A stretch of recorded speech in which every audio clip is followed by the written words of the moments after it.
sure somebody said it before. I know you and I know the score. I can't walk away, you can't walk away. I can't walk away, you can't walk away. I can't walk away, you can't walk away. I can't walk away, you can't walk away. I can't walk away.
You terrify the land, you are pestle and mortar. Your first love's new order, Mother Nature's son, king of the Everglades, population one.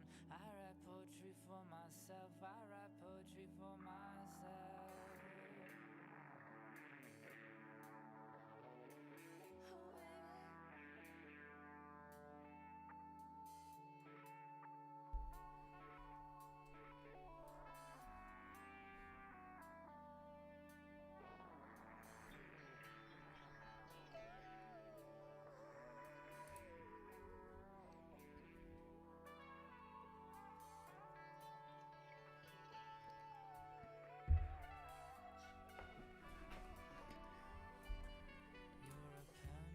What up, everybody?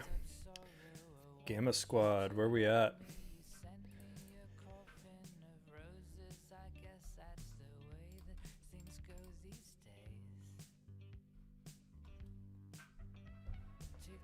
All right, guys, thank you for joining. Sorry I am late. My dog just took a shit in the basement, and I had to clean it up. What a day. Anyway, guys, I'm so happy you're here. Thank you for joining as more of you roll in. We will kind of have a lot to cover today, to be honest with you. This is maybe one of my favorite types of days. I am currently in an SPX call spread that I exited early. De-risked a little bit, but I am looking for us to get up into this zone. I have a 55-75 call spread on SPX. What up, GB? There we go. Thank you for joining, buddy. All right, Voltrandolo, Jason, thank you for being here, guys. Today, we have a lot to cover. If you are currently trading, this 74.50 strike on ES is hugely important to the afternoon. We have a lot of potential, if we get over this and hold over this, to squeeze up to like a, I want to say, at least into the 74.90 to flirt with 7,500. And if we push past that, we still have about a 25-point straddle. Looks like we can get some further movement. We have some range to capture. I am keeping my expectations low. Like I said, I've got a 55-75 call spread. I will make money on the direction, even if we don't finish up there. So took my ES short, took my ES long, caught the entire overnight short on ES. Swung an SPX put spread that I trimmed off that was a 75-55. So I'm clearly doing well on my Friday. Hopefully you guys are as well. I am really looking forward to see what we get here into the afternoon. My expectations are low. When it is a day of ranges like we had coming in, as you can see on the chart here, OPEX was all about where do we open, what kind of a reaction do we get in these ranges, and what do we need to see to get continuation. So we will see what we end up getting. If you guys are just joining, if you've never been to this stream before, thank you for being here. My name is Mitch. I'm the resident Gamma Geek of the group at Project 365. If you don't know what that means, prepare to find out. If you guys have questions on this too, because you're new, if you're new to Gamma, if you don't know what it is, if you don't know what market makers are, what they do, how it influences the market, ask away. I cover this stuff every single day, whether you guys are here from my Instagram, from the Discord. That is something that is covered ad nauseum from me every time I'm on. So Daniel is asking, OPEX itself does not attenuate the moves. OPEX does into the opening print. Past that, what you see is a repositioning. So when these big OPEX contracts get closed, they're getting closed and hedged actively right into the morning print. So where we open on the morning of an OPEX day is driven by the OPEX flows because it's settling at the opening print against the index.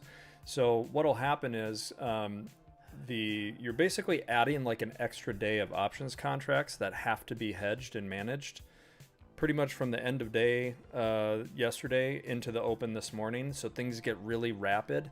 You see a lot of hedging flows right into the morning, and we'll cover that. I'll go over that with you and what that looked like yesterday coming into today. So if you look here, Cole, if you want my Insta, I think this link should do it for you guys. All right. So again, if you guys are new, what you see on my screen is the post-London close options positioning being held by market makers. And why that's important in the way that I trade is you can kind of expect mechanical behaviors based on how market makers have to react to the positions they're holding. So when you take an options trade, it extends their book in a certain way, what they're managing and how they have to hedge the delta of those options. So when you see red bars, it means they go with the momentum. They're either buying or selling with that momentum. If you see green bars, they are either slowing the move above you or buying the move below you. So they're slowing it both directions. So as you can see, I draw these ranges on my chart that kind of tell us like where are the areas we can move through. And what I'm looking for are the things that can accelerate us in those ranges. Where do market makers have to help us or are they going to hurt us, right? So what I look at are kind of these ranges, and if I'm opening a door to a range, how much room do I have to move? How much can I expect to get to before the next speed bump or the next door I have to open? Does it get slammed in my face? Should I expect that? Should I expect that door to open? And I think what you can see this morning is when we opened down here, we had a lot of volatility, and volatility means that when we move into these red ranges, volatility expands, the momentum grows, whether that's up or down. So in this case, taking that aggressive short was awesome. But what I was really looking for was if this is our big test and most of what's below us down here is also supportive, it's probably going to absorb that volatility.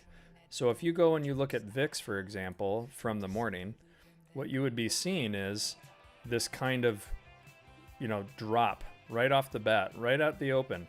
Volatility actually dropped as we moved lower. So right here, this 1840 spot where we were, pretty much didn't really get anything substantial from a volatility expansion as we tested these dealer longs. What I like to do is take longs from kind of the do or die spot when we have these ranges. The fact that it was also kind of like if volatility was going to keep ramping, only then could we really move lower into all these longs and maybe get a big extension deeper. So I took a long by 4 ES. I know that might be big for some of you in your account sizes, and that's fine. But even if you took one contract from that spot, my entry was 74.26. I gave myself about a 5 to 10 point stop there. That initial long netted you almost 25 points. On 1 ES, that's a really healthy return. On 3 of them, which was my trim, it was even higher. And I'm still holding that 1 ES right now. And I've traded around it. Like I said, I've got a 55.75 SPX call spread on in case we get this extension higher. But this range, this zone, is where you were really watching to see, do we get stuck under here or do we have the ability to kind of get going? And because of that high volatility on the day, if it gets crushed, if it gets closed out, and you get a rally up and over the 74.30 strike on SPX or 74.50 on ES, we have a lot of room higher. We have basically a vacuum. You don't see any big thick green until you get much further above us, so this is kind of your potential range to accelerate through. But the thing is you have to get the market to bid that in order for the market maker flows to help you along the way. So my expectations are low. I took the call spread on SPX with the expectation we get a directional move, we get some momentum, and then the best case outcome for me is we actually finish over 55. Then the trade's beyond free. I just make what I make, right? But I have had a great trading day. Like I said, caught the overnight shorts on SPX and ES, caught the longs on ES. I'm still holding that one. And now I'm just managing this call spread position. So that is me. But as far as what the day is looking like now versus what it looked like in the morning, kind of a different picture. We'll see if I still have that up. I don't think I have the morning profile, sorry. Basically what happened in the overnight, guys, is we had this big strike up here at like 75.20 on ES. And if you were underneath that, the OPEX flows or the expiring contracts for the morning this morning were pretty much telling you that you were going to go lower and you were going to find a balance down here at about the 74.70 spot on ES. And if you broke through that, then you had the potential to come down to the 74.20. Which in the overnight, if we look at the extended hours here, what happened? And where did we sell down from? We couldn't hold right here at 75.20. We sold down. 74.70 was like the next big test that we bounced off of. And then we got the continuation all the way down into the 74.30 to 7400 range on SPX. So 74.50 to 74.20 ES. And this is where we've been stuck. So where we got that OPEX close kind of said this is your range you're going to have to deal with coming into the day. So it's really important that when you pay attention to OPEX, you understand that you're literally fitting an entire trading day's worth of options into that little window before the market open. And where you open has a big impact on what you know about the positioning for the next day, for the afternoon contract, the normal zero-day contracts that get traded on SPX, and how they have to trade futures around those positions. So now I may have to do another update here. So just give me 2 seconds. I will grab a little something to see what we get on the positioning update for the afternoon here. Because I think it has shifted quite a bit even from that post-London close time period. I like to pay attention to the pre-market positioning, but we'll go ahead and show you what's what. Actually, this is the pre-market positioning. I need to update to the post-London one. But just coming in on the day, right, you kind of knew where your ranges of risk were, right? You knew that if you were under 74.30, you could technically be bouncing around down to 7400 on SPX all day. So 74.50 to 20, right? So if you guys are unfamiliar with my chart, I will tell you that these little white numbers, if you guys can see these, hopefully, those are the SPX strikes on an ES chart. So if you're an SPX trader, you have your reference point. If you're a futures trader on ES, you have your reference point, okay?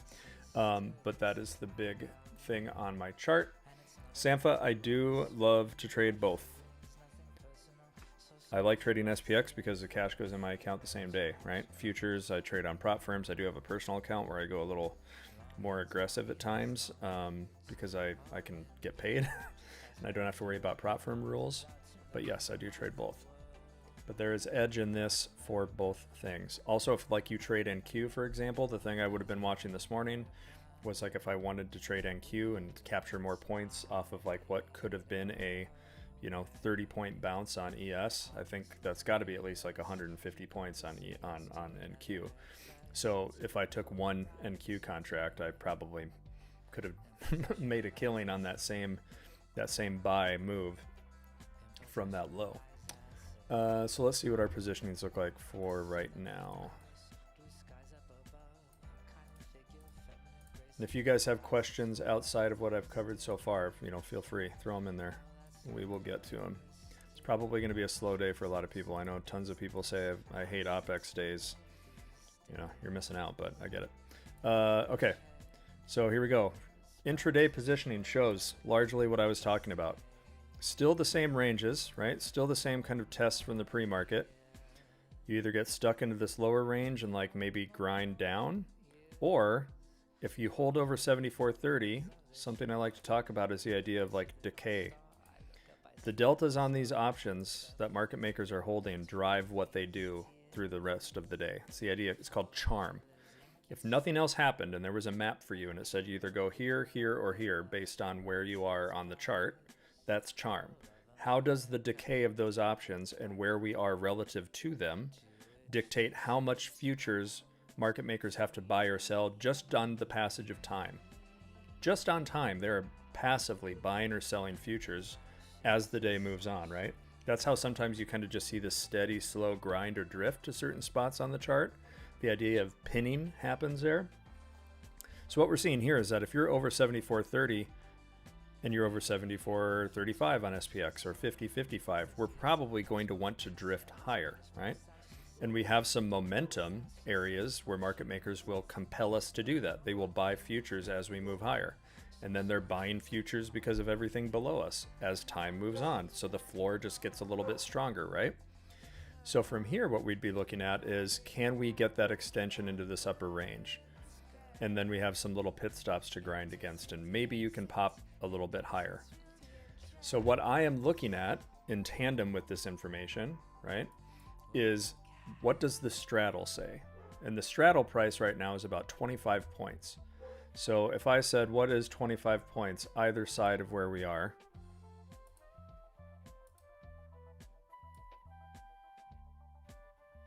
Right? This is the current priced in range. So if that number kind of stays the same as we move into the afternoon, right? And it's still holding like 20 points or something, then you could potentially extend that range and say, okay, now it's pricing in this option. Now it's pricing in this option. And market makers have to hedge as that changes. So the big thing right now is that we're pretty much saying we're stuck in this little spot right here. So we're either going to break and keep moving higher, and we're going to get that acceleration, or we're going to get stuck down at 30, or we can kind of just sell back down to the stronger balance below, right? So the straddle kind of dictates or tells you what is the market currently pricing in. And my system says, as far as ES goes, what kind of response, how many futures must they buy or sell to assist or slow that move? So the red is the zones of acceleration and momentum. Green is where things might slow down. The more green of something you see in a row, the more you would expect to kind of grind and slow down there. But the same thing from below. It's the support. It's the kind of passive floor. And if you're over all these reds down here, market makers are buying. The higher we go up, the more they have to keep buying because of all those positions down below. So you can see why I think if we cover 75.55, we can get up to 74.75. If we clear this, we have a chance to kind of work our way up under 7,500, for example. So it's all about knowing the kind of mechanics, the responses of what should happen, and is that thing that should happen actually happening or not, right? Yeah, Sampha, this is technically a custom indicator that I have, but what I'm doing is I'm pulling the information from a different platform that is providing me with the market maker positioning, and I'm just putting it on my trading view chart so I can share it with people. But if you want access to like the real-time platform, it's called VS3D. It's about $300 a month or so, and that gives you access to that same data and more. But there are so many different vendors. If you guys don't want to spend that much, there's all sorts out there. But that is my system, right? And that is what I do. So if you guys have more questions on that, please let me know. Yeah, Alex, yesterday we did cover this. And I think when you look at like why I'm able to kind of bottom tick a lot, just like yesterday, why was that level so important? Why was that such a strong support, even though we were selling off really aggressively? It's because of that response. You know they have to buy when it gets there. And you also know that when it's green, it absorbs volatility. That's why price slows down. You get grindy, choppy behavior when we get to like certain tops. Like yesterday, we hit the limit. This was all green overhead, kind of like what this looks like up here. That's how yesterday looked over 75.40, right? So we rejected, but then we kind of were like magnetized back up towards it because there's like a push-pull mechanism. They're selling futures all day long, and then they're buying those futures back.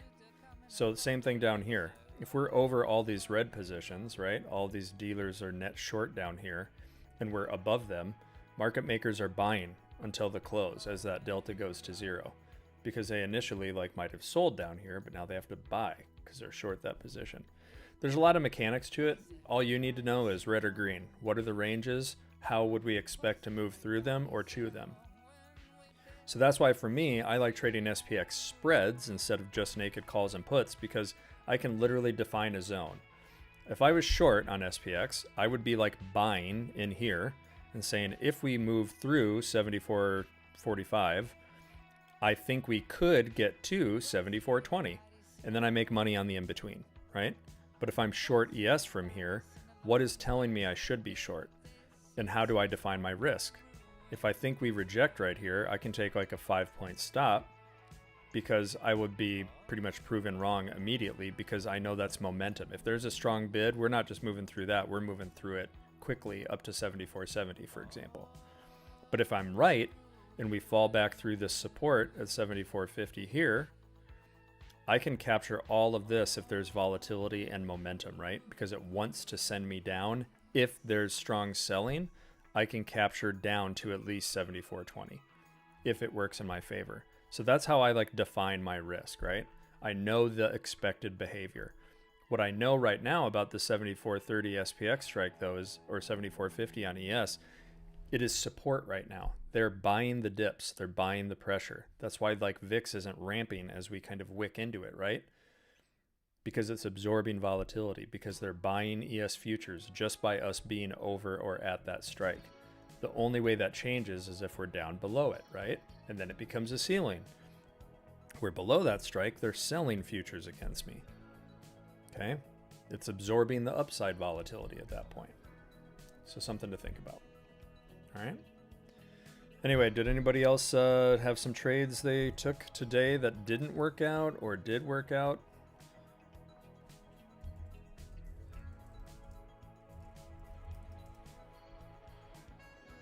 Not everybody all at once here. 250 bucks into 2K on options. Because of me, Alex? I guess I don't know. I didn't give you a gold trade, but if you did, good for you. I know Alan was trading gold last night. Lost like 4 evals. Ah, sorry to hear that, man.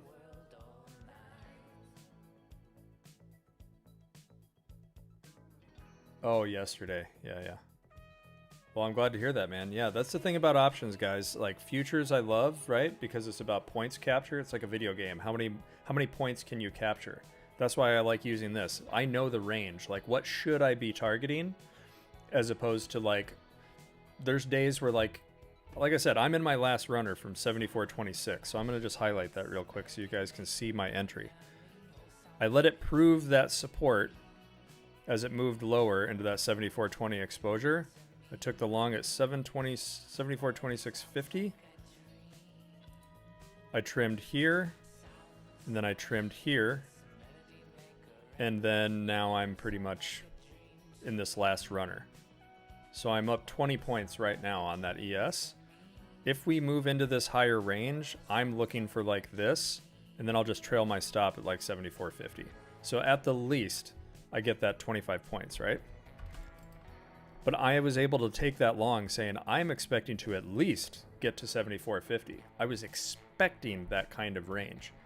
And on futures, when you know there's only so much you can make because it's all about capturing as many points as you can, this data allows you to like be able to really manage that risk better that way, right?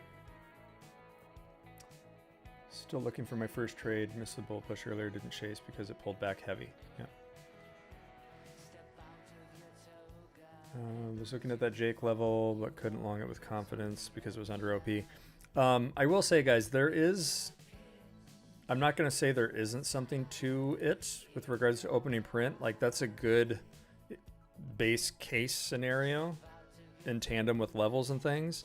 For me, because I have this data, I am looking at these positions more than I'm looking at anything else. So the same reason why we've been trading all-time highs and you guys are like, how is he able to call that top and say, like, this is where we're going to go and set a new all-time high? And it stops there, right? Yesterday, I know you guys heard me call this out. I know you guys also heard me say why I longed at 74.80. There's a reason I'm able to call those numbers out, because this is real. This is positioning that is proven. People are placing their bets with options, and market makers are either helping that. In some cases, it's like a self-fulfilling prophecy. They're providing liquidity to the people who are placing their bet there. And if price starts moving towards that bet, and it's this, and the dealers are short that position, they're actually actively helping it get there, right? Because they're buying futures. They're reinforcing that move to that spot. So when you guys are worried about all-time highs, I could give a shit because I have the number that tells me, is there even anything there? So people who say like liquidity sweeps and the ICT people who are saying all this stuff, there is some measure to that, because like liquidity is just where someone is transacting, right? And if you know where someone is positioned and you know how they have to mechanically react, you are betting that that reaction is going to be of enough influence, it moves the market. But that is the difference. Market makers react. They don't dictate. Market makers don't give a shit about you. They are transacting for you. They are providing you liquidity to allow you to take that position. And then they are holding it and trading around it, right? So if they're doing that to the tune of billions of dollars worth of contracts, it's very influential in the market, right? So the idea that they're this infamous they that do things is unfounded. I see a lot of that. I hear a lot of that in the chat sometimes. The market makers want us to go lower. They don't give a shit where we go. They only care about the position they're holding, and they're holding positions all up and down the ladder, right? But as far as like opening print, there are days where that's very valid. There are other days where, for me, the way I trade, I don't really care. I care about the range. I care about the positions, right? But that's why we have different systems here. I learned on Jake's system. I'm a former mastermind student. So if you guys are just getting here and you're wondering who the hell is this guy, I learned under Jake. I took the mastermind program. I learned the basics of, trading price action, multi-time frame analysis, looking for levels and how we react around there, defining my risk on certain signals and types of failures or continuation bars in price action. And then I just went to the next step of, why do certain levels get the reactions they get, right? So you could say today, opening print, like, why is opening print important? Well, I could say from the pre-market anyway, we kind of had this range working against us, right?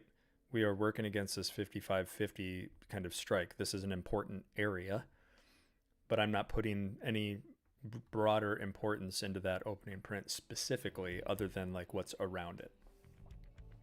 So yeah. Sorry for the rant there. Let's catch up on the chat. 500 loss, automatic lockout, so you don't blow your accounts again. Toddy, that's the smart thing to do, especially if you're trading futures, right? You need to be able to stop yourself. It's different than a cash account with options. With options, once you're out of cash, you're done, right? You don't get a choice unless you're trading margin. So with futures, you have to find a way to be able to walk away on the day.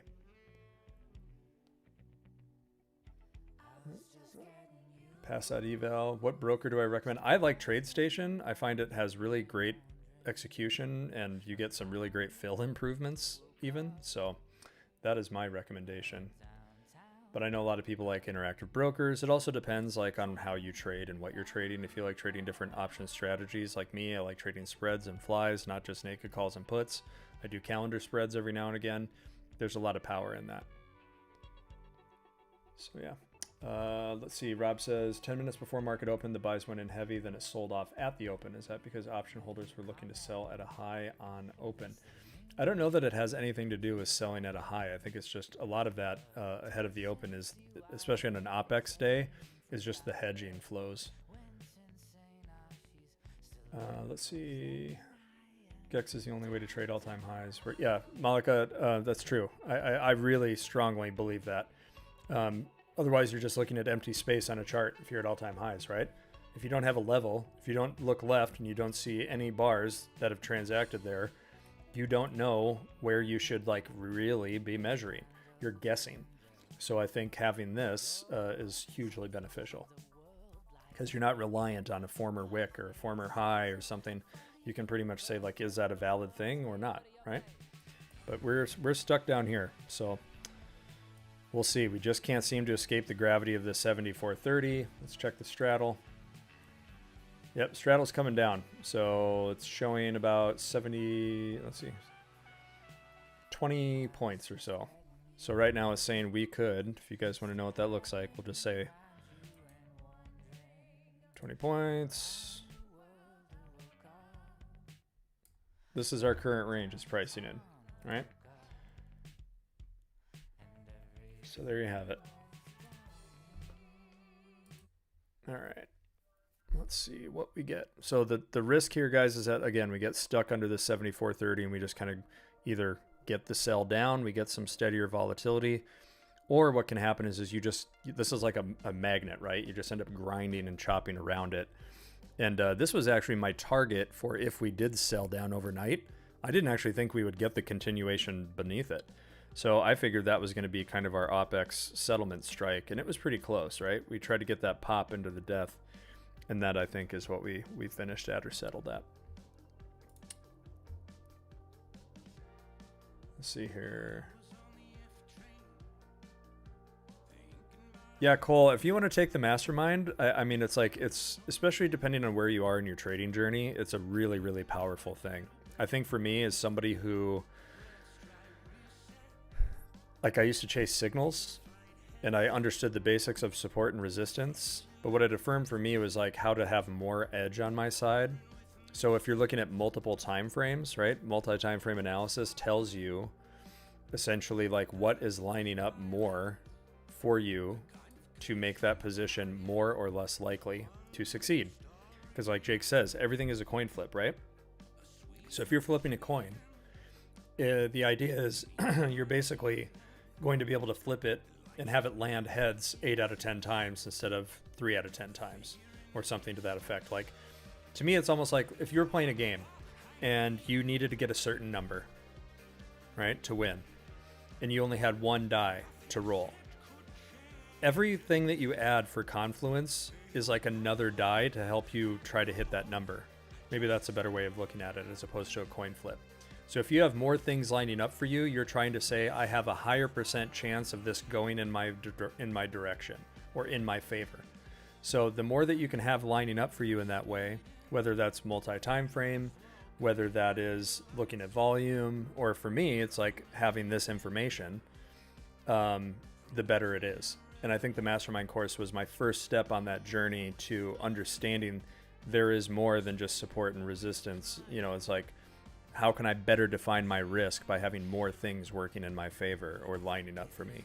And that's what the program gave me. So I'm not selling it to you, but if it is something you think would help you, I could not vouch for it enough. And I think the fact that all of the Project 365 hosts are former Mastermind students under Jake should tell you something, because it's a solo sport, right? Like, trading is really about you. But I think the thing about the Mastermind that I appreciate is that there's a community of other people that have taken it and proven to be very successful with it. Even people you don't see on the stream. There are far more of us out there that stay in the shadows than are on YouTube necessarily. But like, that program is where it all started. So I cannot speak highly enough about it, right? So yeah, if you want that link, I can certainly send it to you here.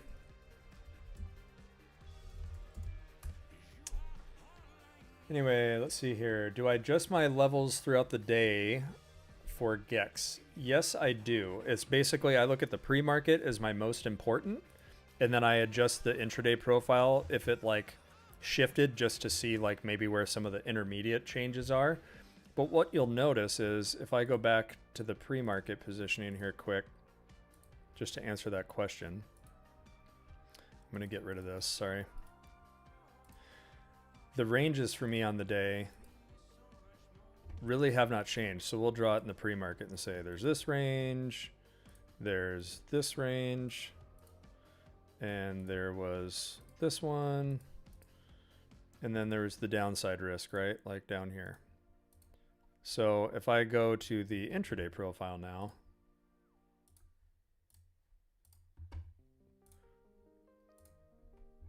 has much changed there? Not really, right? It's still the structure, the base structure from the pre-market is typically the strongest, or what I pay attention to the most, because those are the positions that are like held through the entire day, right? They are hedged all day long, and they're likely hedged into the close. So I really like to pay attention to those, the pre-market profile, and just I really look at the intraday to be like, are there huge changes? Are there zones I should pay a little more attention to? And that's, like I said, intraday is now telling me I've got less resistance overhead technically. But obviously I've got this little range right here that could be hard to chew through, and it's kind of a question of time. The shot clock is running out, and if I'm not over these, they're all decaying against me. They're selling futures for all of these as we move into the end of the day. The only thing that's going to help me is if we kind of get up into these higher ranges, and then if we get a little momentum, we can obviously move through those a little quicker. So yeah, let's see here. Confused on the options stuff, Hitchman. Yeah, I mean, it is a lot to grasp. Options is just inherently more that you have to consider, right? Like you, excuse me, you have to think about more with options, because options to pay out is all about convexity. How do I pay the least to get the most return? And futures is easier because you know exactly what you're going to make, because it's, like I said before, it's a video game. It's capturing points. How many points can I capture? So if you don't have to think about things like time decay and blah, blah, blah, then, don't. If it's just easier for you to trade futures and just look at price action and points, then do that. But if you can add stuff like this to give you confidence, because futures are being traded en masse based on this information, then add it to your toolkit. And that's what I'm here for. Daniel, I wouldn't say I'm betting on us drifting there. That's all predicated on, can we hold over this 74.50 on ES, right? The only way we're getting up here on SPX is like if we got that momentum. So that's why I took a 55 to 75 spread on SPX, thinking maybe we will get that momentum and grind up there and finish over 55. Then I get paid on the direction to 55, and once we're there, I'll get paid on the premium of finishing over it potentially. That's the only reason I took that spread.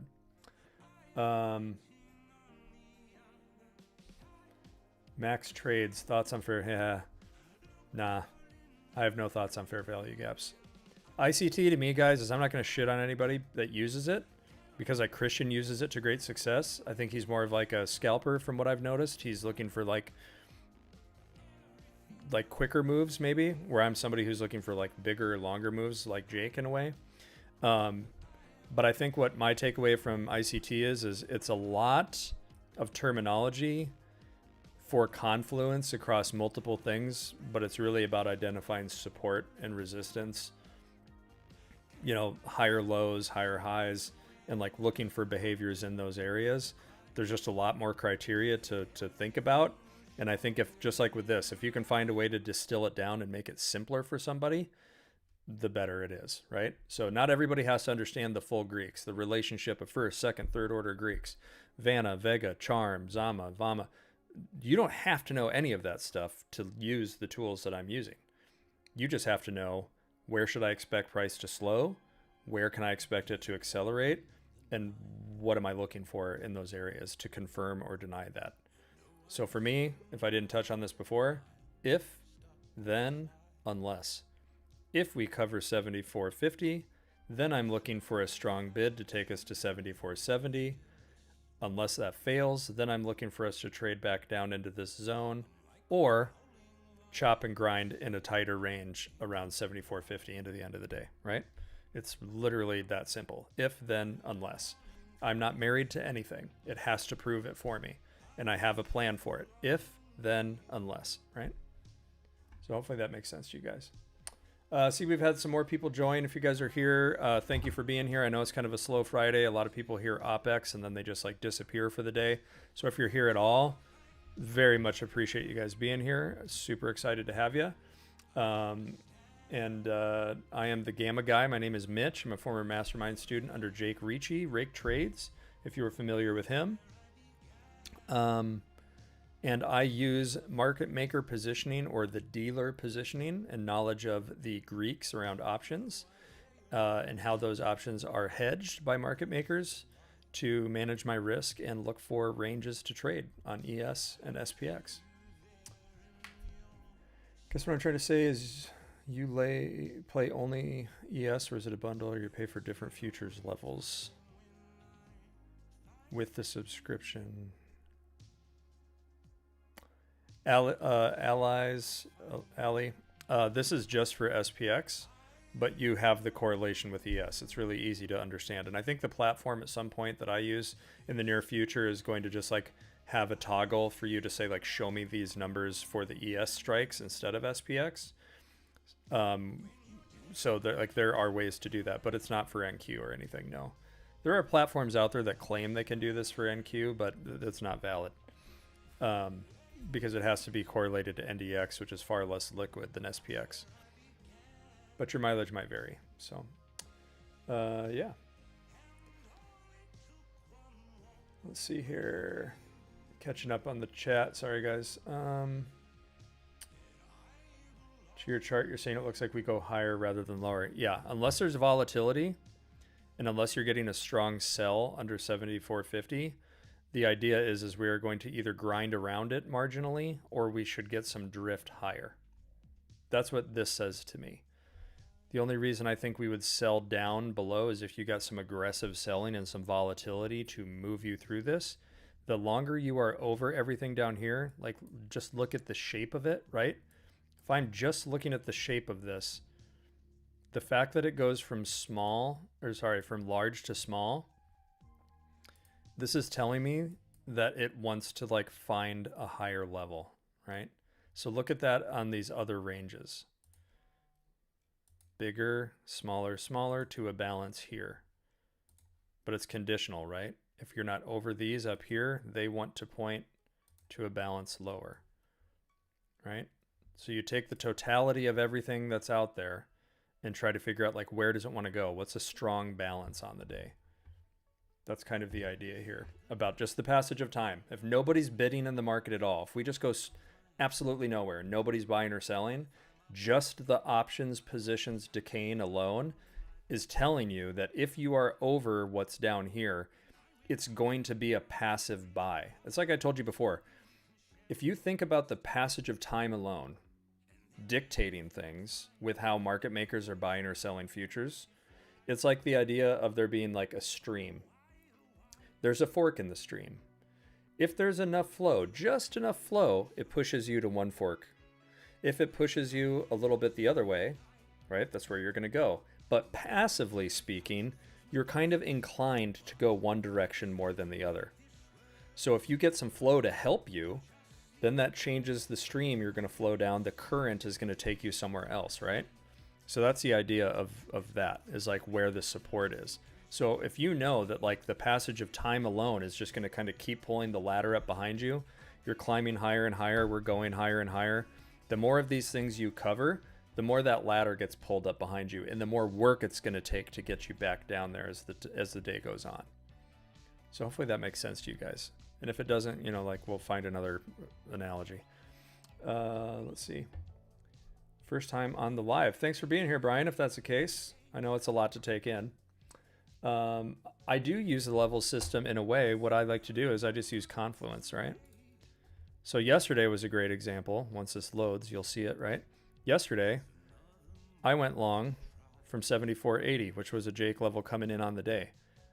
But I had confluence there that was like the biggest spot to like potentially fall into a lower range. So I longed that.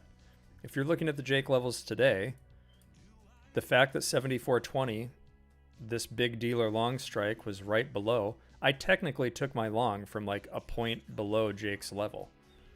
So if you were just watching the level coming in on the day, Why was that level strong? My opinion is because of everything that was positioned below it. There's strong confluence there.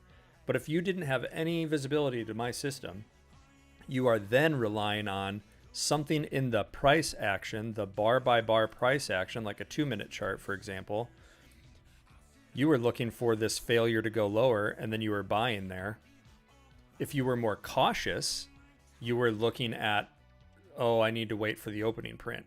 My system would tell me, I don't need to wait for that. I'm going long because of what I know here. But if you were just using the level and you were more aggressive in Jake's system, you could have easily said, I'm watching for a reaction at that level. I'm looking for a 2-minute failure to go lower, and I'm going to take the stab. And that's your risk. Your risk was literally 7 points or so, right? Maybe that's more than you're comfortable with. But for me, I was more than happy to take that long because my risk was actually smaller, right? But anyway, that is, yeah, you can certainly just use Jake's system and have plenty of success. Jake does, you know? Jake hit a banger on Microsoft today. And we can look at that as well and see like why he took that trade and why it worked out so well. Because Jake had a banger there. AXP, what's up, man? I'm sure you did well today.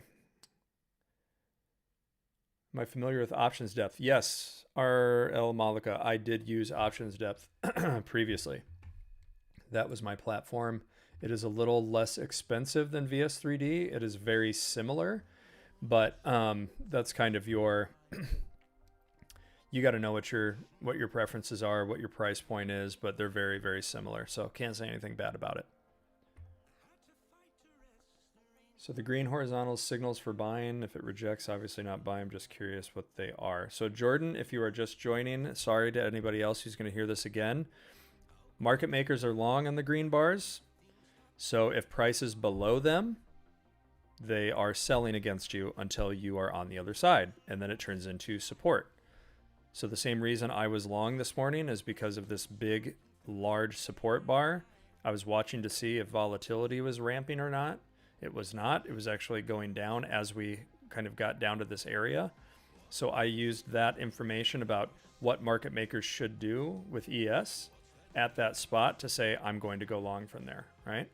And then, you know, I'm still in that long. So right now I am technically up about 30 points and the potential to get, you know, back to the high a day, maybe if we actually move through this zone to go test 74.70.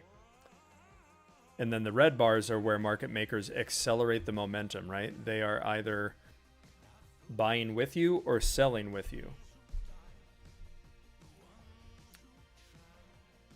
So hopefully that clears it up for you.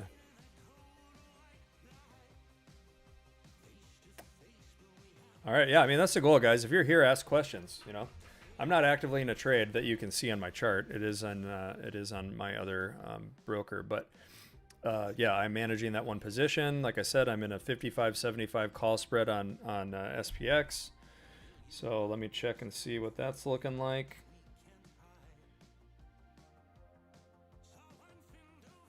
I am on mobile for TradeStation today because I don't want to bog down my Mac with too many things running. So apologies.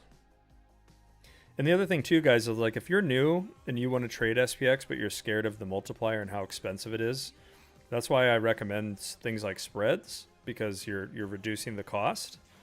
But yeah, unfortunately that spread is only down like $50 right now. But you can trade XSP. It's like a cheaper SPX, and it's easier to trade than SPY because it settles cash. You don't have to worry about holding it to assignment. But this is what we want to see. We want to see movement in this range to go test 74.70 and get that high a day and maybe beyond. Straddle's still priced for 20 points, so we clearly have room to move. If we get up here, we can start pricing in higher and maybe get some pull up into this upper range closer to 7,500. All of that is possible. Thank you. At the opening retest, I think we go into that gap from yesterday. It's entirely possible, AXP. Like I said, I'm positioned for it. I'm looking for it. I am excited about that potential. So I'm holding out some hope to see that we get that extension. There's actually some flows on the OPEX days that are kind of mechanical scheduled buys and sells of option writing that people try to front run and then exploit. I think the problem today that we saw, our yields are going absolutely ham on the 10 and 30 year. The yen trade is starting to perk up a little bit. There's a lot of macro stuff out there that is probably going to start weighing on the market a little bit, even though we are still in this upper range. There's a lot of things that can kind of throw some wrenches into this up move, especially as it relates to volatility, right? So my expectations are a little lower because of that. That's why I actually got out of a couple of my spreads I was in originally, because I wanted to de-risk on the idea that, you know, if we see some volatility into the afternoon, and the fact that those mechanical flows aren't doing what you normally expect and getting this like bigger move up, you know, clearly that's a sign that there's some selling in the market to like counter that scheduled buying or mechanical buying. So that's why I de-risked, but I left one on just on the off chance we actually get that extension. So we'll see how it goes. All Out God, this is just a custom indicator that I used. I'm pulling data from another service and I'm just like populating it on my chart on TradingView. Nothing I would sell or make available, because you have to input the data to make it show something. So it is using data from a third-party service called VS3D. But as we mentioned, there is vol signals that I use VS3D. There is options depth, spot, gamma. They all update every 10 minutes. So you can look at that in a dashboard and see 10-minute updates. Like I said, I like to look at the pre-market profile, what it looks like post-London close, but I primarily trade off the structure from the pre-market.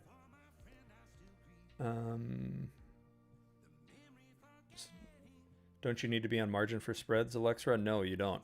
If you have a cash account holding at least $2,000 in a balance at any given time, you can trade spreads. But you do have to be like level 3 or level 4. It depends on your broker and what their requirements are. Sour Apple, does it update? No, I have to manually update the value. But yeah, they've started doing 1-minute updates, but I think the issue with 1 minute is when you see 1-minute updates, that's a lot of information without being able to tie it to these existing positions from these services to know how these things are like getting blocked out for some of these trades. So I just stick with 10 minutes. It's more than enough. And most of the time, like I said, I'm going off the pre-market profile anyway. And unless something in the pre-market structure fundamentally changes, like we drew these ranges, right? These little zones. These are the ranges I was looking to trade on the day. I am now looking at intraday positioning. Has that changed? What are the key structures from the pre-market that are still valid? 74.50 on ES, 74.20 on ES. Everything in between is still structurally the same. So I'm making the same decisions from the pre-market structure despite looking at slightly updated intraday data, right? Yep, VS3D, yep. What is the indicator? Can I describe it?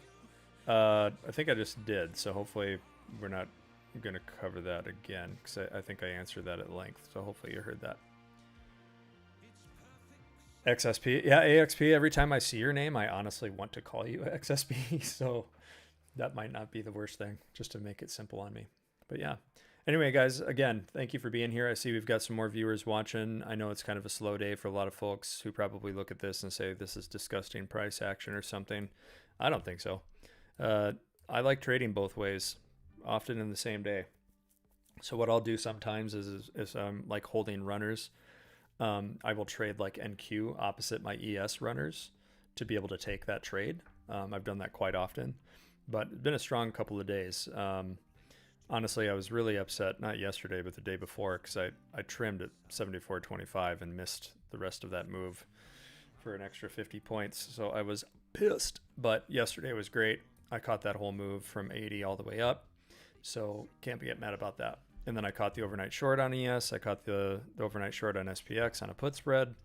So right now I am sitting pretty. I am still in a long from this 74.2650 area. And where it goes from here, I don't really care. But I'll probably put my stop now. I should probably do that. Just under 74.50, so I can get 25 points on that runner no matter what. All right. No decay for futures, yep. Yeah, option sellers are probably killing it on selling some calls overhead, but we'll see if they get squeezed. How do you learn so much about options? Just a desire. You know, if you're somebody who wants to know the why, I don't think you ever stop learning, right? You challenge yourself to know more. And just sitting on what I already know and saying that's it is not enough for me. I don't do that. I can't help myself, right? That's kind of what got me into this, is I wanted to know the why. Why was that level strong? Why did we blast right through that level, right? So that's kind of the big thing. Lomeli should be on in probably like 20 minutes or so, I think. So if you want to stick around for him, Christian Lomeli is the ICT guy in the afternoon. So he'll be here for Power Hour to help you guys out.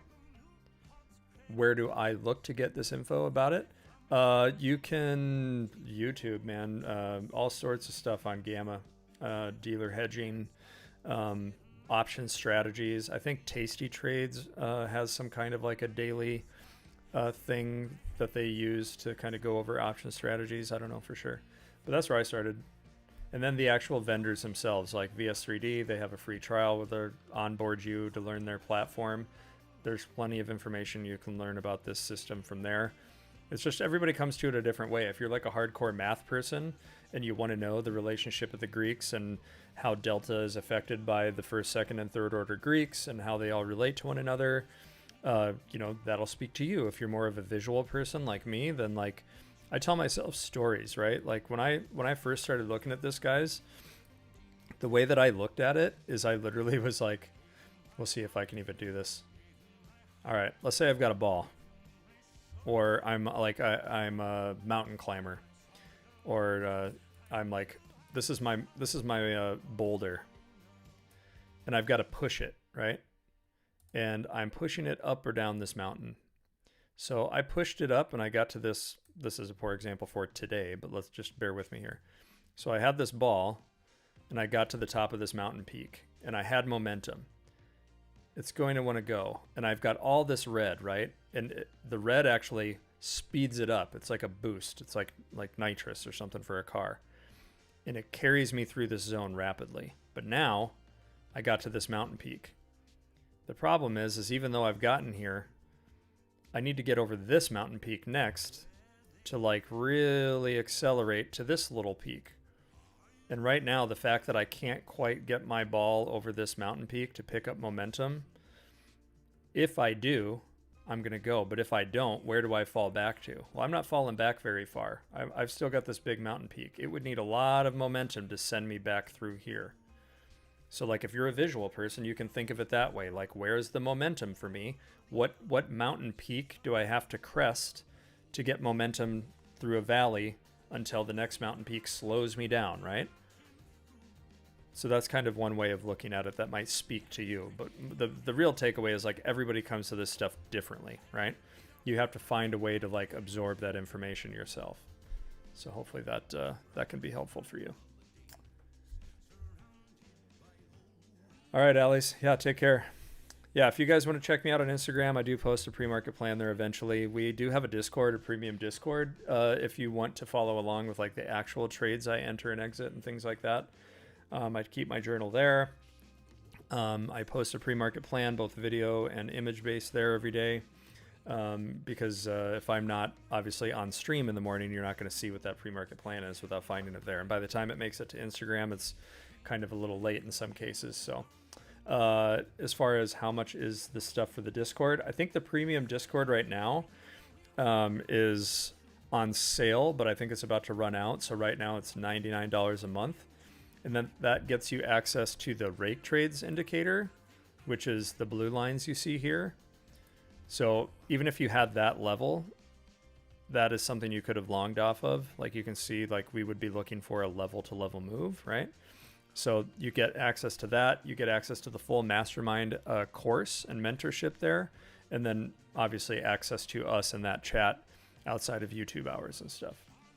So yeah, I mean, I think it's great value. I paid like $2 or $3 grand for the mastermind course. And that was like an intensive, like 2-week long thing. It was in person. It was a lot more hands-on, where now it's like at your own pace. So you can literally like digest it all as much or as little as you want.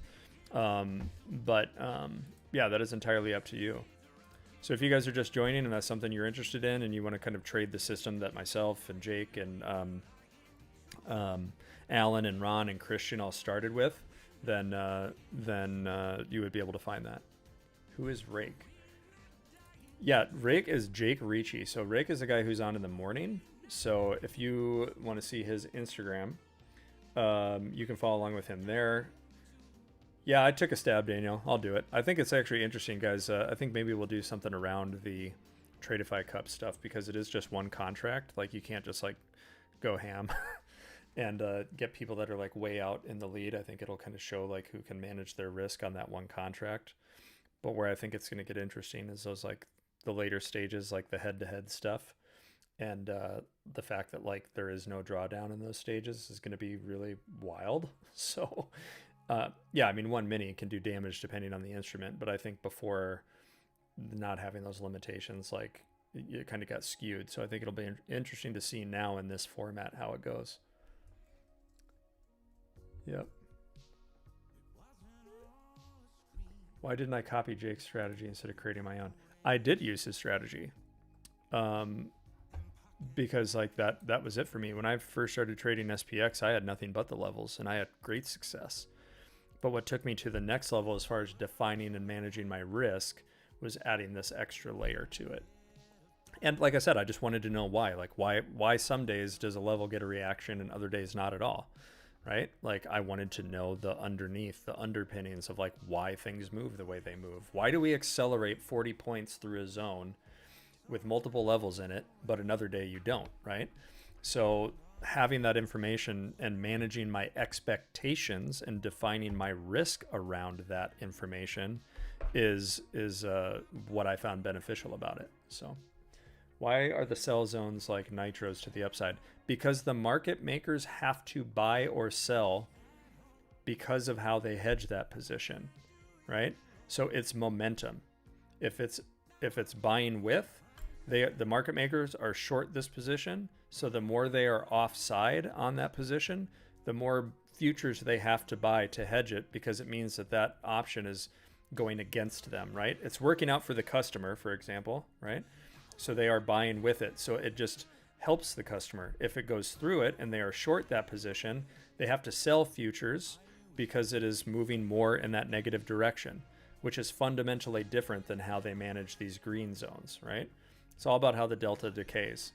But like right now, if you guys saw this before, all those arrows I was drawing, if we cover this one, it should give us momentum to find the next pit stop, right? And we are seeing that now. So for me, why did I go long on the day from the lows? And it was because of that same idea. If I long from here, this is a lot of acceleration to get me to here. Anything past 74.50 for me on ES this morning was a bonus. The fact that we got through this next range that was also all red going to here, look at that wick. Where is it? Right at that resistance. There was this range and there was this range. I captured both of those ranges on very tight risk, right? That is the whole point about knowing where should I accelerate through directionally. So hopefully that answers your question about the why. As far as helping someone who strategy hops a lot, I mean, you got to find what works for you. I am all out God. Yes. Yep. So this is what we were talking about earlier, guys. Why did I put that call spread on, right? Because I think if we get to here, we can potentially move through this range. But I also know this is the area where things are likely to potentially get slower. Okay? If we get to this 74.75, even though they're small positions, there's a bunch of them, it can kind of slow and grind things down, right?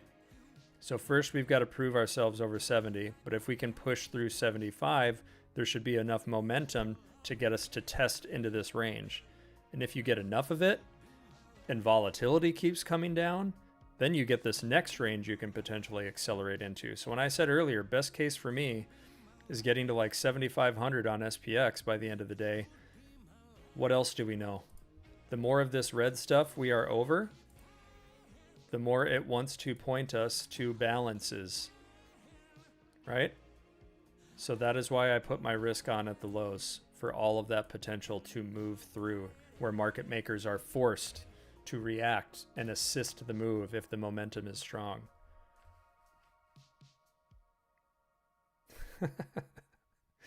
Dude, you're giving me too much credit, but I appreciate you.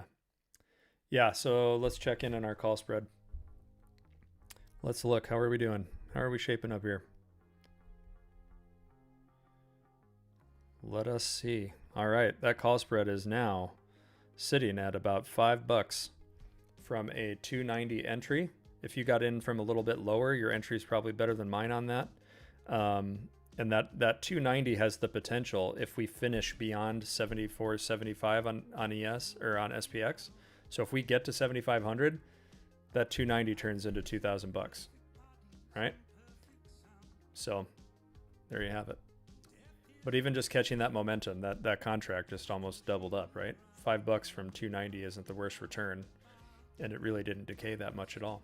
The lowest it got for me, I think, was like 2. So I was down 90, and now I'm up a couple $100, right? But from an ES perspective, we've now accelerated through that zone. We're meeting our little resistance. I am managing my expectations from here. I am assuming we slow down through this range, but if we can work up into it, we also have the potential to keep going higher. This straddle is still 20 points or so.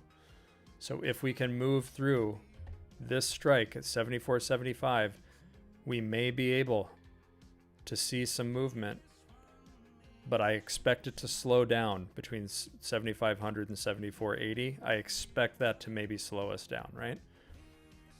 So I am basing my expectations on that. Anything above 74.75, 74.80 is a bonus on the day.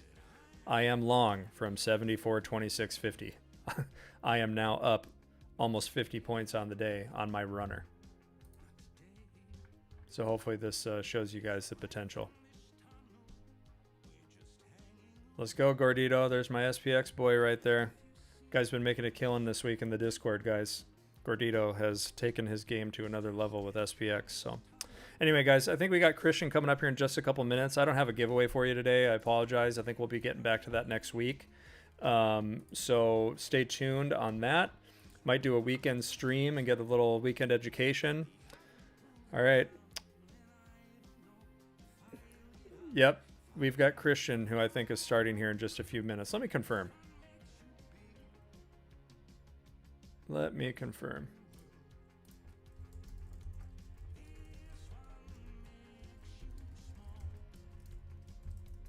I want to make sure I'm passing it off at the right time. Thanks, Robert. Yeah, guys, I appreciate you. If you want to support the channel, though, if you tuned in late, if you were here from the beginning, however you got here, we are so thankful for you guys being here. Make sure to like the channel, give us a thumbs up there, share it with your friends who are interested in trading, whether it's with me or any of the other hosts. We've got some really, really great guys out there doing the work, putting in some education where we can provide it, and letting you guys know what works for us, whether it's on the chart, whether it's with execution, psychology, system. You know, we're here for you. So hopefully we can continue to do that. And the best way to support us is either like and subscribe to the channel. If you want to join the prop firm journey, make sure to use code RAKE or RT at your favorite firms. There's some great deals out there. I think the TPT one is done today, potentially. Otherwise, there's some really great options out there. Tradeify, Lucid. I think we've got some other ones in the pipe that are going to be offering some great deals potentially. So stay tuned for that. If you guys want to follow me, I'm just going to give myself one last shout out. You can follow me on Instagram here. If you guys are looking for anything more one-on-one, you can do that with me there. Check my link in the bio. Also, try, if you want to join the Discord, you can do that at the link here, and then use code STREAM before that goes away. It's not going to last forever, and then it goes back up to the full price. So right now, if you use that link, that'll get you access to the Discord where I am. It gives you access to the levels indicator, as well as the full mastermind mentorship trading course. So thank you guys so much. Thanks, GB. Love you, man. And we will see you guys next week, if not this weekend, all right? Stay tuned for Christian Power Hour. See what we get. See if we get that continuation. You guys will see me gloating if I catch a 100-pointer on ES. That is the dream scenario, right? If we get up to that 7,500 SPX. So catching the bottom, catching the top. We do it all here at Project 365. All right, guys, take it easy. That's it for me. See you later. Peace.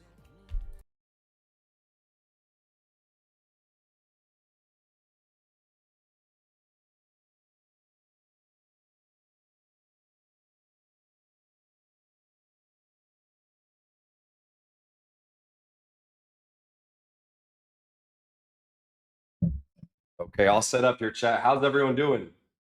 Shout out Mitch. I just peeped in the last couple minutes and it sounded like he caught the bottom.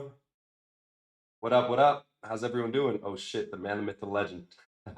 My guy Robert. What up? What up? Yeah, uneventful morning for me. Not much action for me, right? I walked away in this little range, came back power hour, and we're now pushing up higher into premium of the range.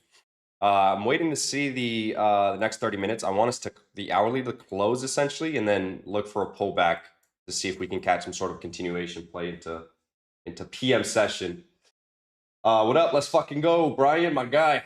Love the seamless transition. What up? Yeah, fuck yeah. We're getting better at it, and I think it's a more feels more of like a, I guess, podcasty type of style. So yeah, I think Jake did amazing by transitioning into just back to back. Copy trading 5 accounts, taking it slow. Fuck yeah. Yeah, slow and steady. And you already had a good spot, brother. Lomeli. What up, bro? Bags, baby bags. My guy, fuck yeah. Big bags. Fuck yeah, fuck yeah. You catch anything, AXP? I know you're mainly an order flow trader, I believe. Squeeze. Fuck yeah. That turtle soup. Yeah, I'm still getting over this little cold that I got in Costa Rica. And I thought I was fine now, but horrible. It might be a mixture of that and allergies, but we're back, baby. Yeah, so Monday, Tuesday, Monday night, I believe I traded Asia or London session, which I caught a nice trade at the airport, but I didn't trade AM or PM both of those days. Wednesday, Thursday, I caught bangers AM, both I believe a little bit over 2R on both sessions. Yesterday, PM, I traded and I caught a 1R trade essentially, and then today, cash in the morning, and cash in the morning, and PM. Let's see. It seems like we're kind of getting what I wanted to see in the morning, which was essentially an hourly market structure shift before trying to attempt a long. And yeah, let's see how the hourly closes here in the next 20 or so minutes. And I'll then look to jump deeper into price action. But for now, just vibing. Let's see. Let's put on some music here, or some lo-fi. The same shit we had on yesterday. There we go.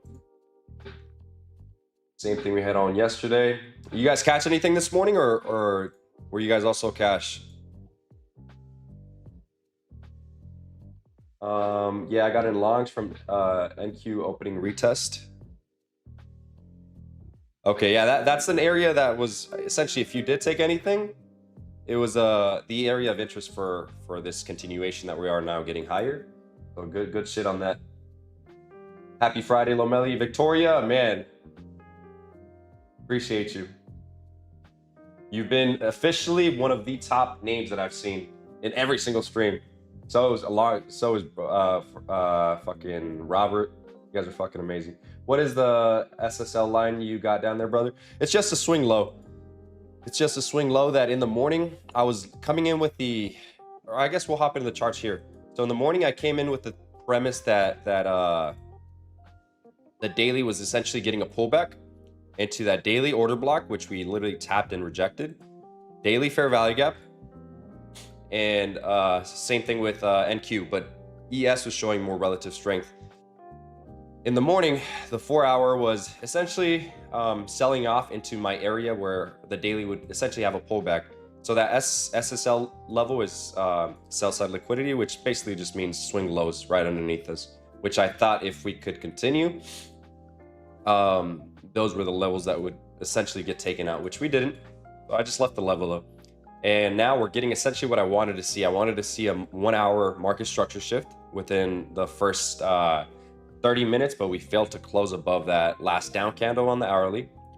And the next hour also did the same. So yeah, I called it early for myself, and we were in this range. It's Friday. I was half R on the session going into the day.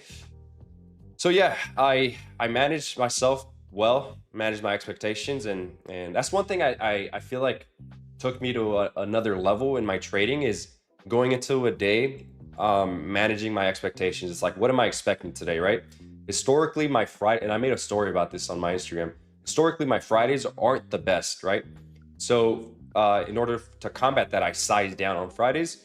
On top of that, it's OPEX, right? On top of that, price action the first 20, 30 minutes was in this range, right? We just took out swing lows, then went up to swing highs, then came back down in this range. Once we came back down in this range, I was like, okay, we're not really getting what I want to see. So let me step away, hit the gym. Horrible workout at the gym, but yeah, just managed to get myself out of the screens. And I was like, okay, despite me even trading much at all this week, I literally only put on trades Wednesday, Thursday. I'm up nicely. So yeah, going into Friday, slower Friday, managing expectations, and going in with the idea that today's not a day where I would want to put on risk. Now for now, I'm kind of seeing what I want to see. And I came into the session, I'm like, do I really want to put on risk on Friday PM? After AM, I didn't really take anything. And yeah, that's kind of what I'm thinking now. Depending on how the setup looks, I'll either take it on my accounts, or I'll do straight up evals. So let's see what we get. Yeah, the daily is essentially pulling back into an order block, fair value gap. The 4 hour, we are doing nothing really. And then the premium PDA essentially is, or I take that back, we're not doing nothing, but I don't really see anything on the 4 hour other than if we take the premium and the discount. Premium of the range is this bearish gap here at 469. So that's an area where if we don't take it out, and the hourly closes how it is, and we get some sort of pullback, I would be interested in taking longs into that premium PDA, which is literally, it's also overnight or London highs. So yeah, let's see what we get. Let's see if this hourly closes how it's looking, and if it does, it's enticing for a pullback into, say, this fair value gap on the 15-minute. Fair value gap. But it's all contingent upon how the hourly closes, honestly. How the hourly closes, and if we take out premium of the range or not. So let's change that to FEG. FEG. Learned a lot from you, your approach from trading and life. Thanks, mate. Yeah, that's what we're here for. I'm glad you're finding value, and I'm glad you're enjoying it more than anything.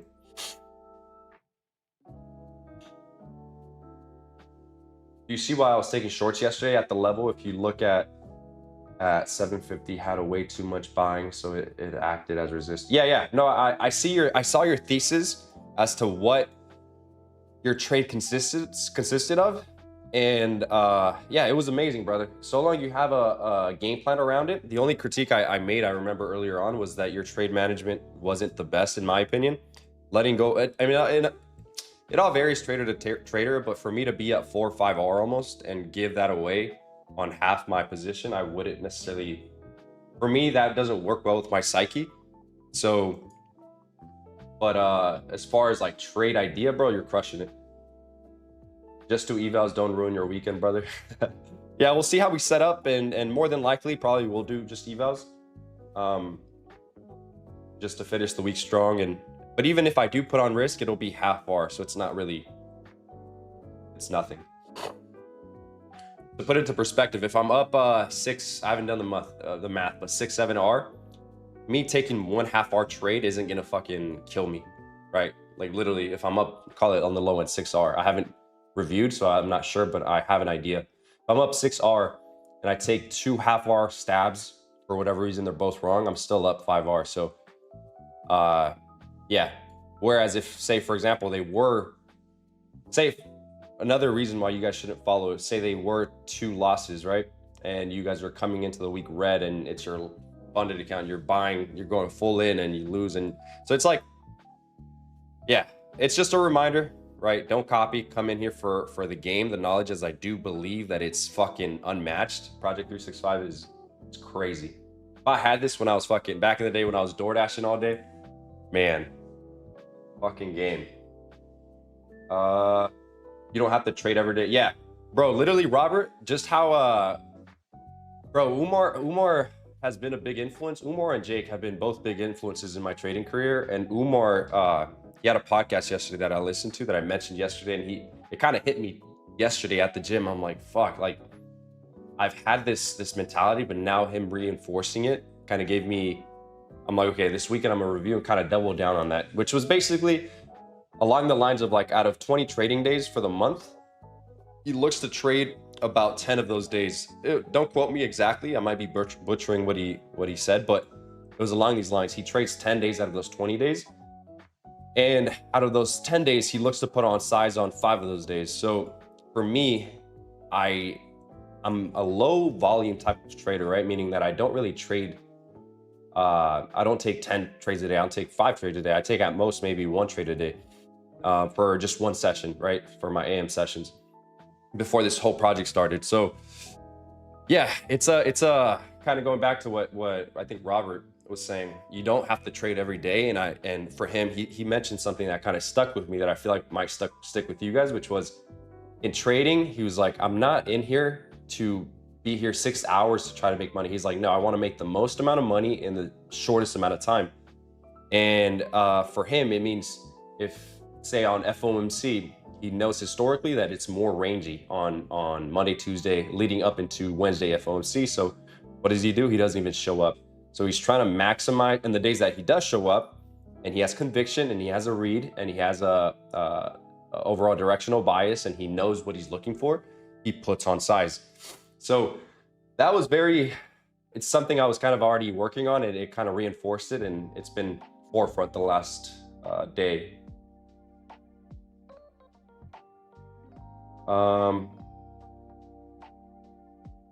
This choppy volume, yeah, fucking the morning has been rangy. Even we were stuck in this range. Watch,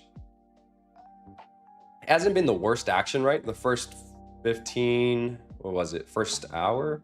No, first like 45 minutes, small little range, then we get a pop, right? And then we continue in this little box range, which I guess you could argue you can trade the extremes, right? The lows, and now we're, I guess, trending higher. So yeah, not the cleanest price action, but it's also not the worst. Compare this to yesterday, right? More directional. And even like prior days, right? More directional movements that we've been having, more directional, and more than anything, just continuation in whatever way we're heading towards, right? So compare that to today, up until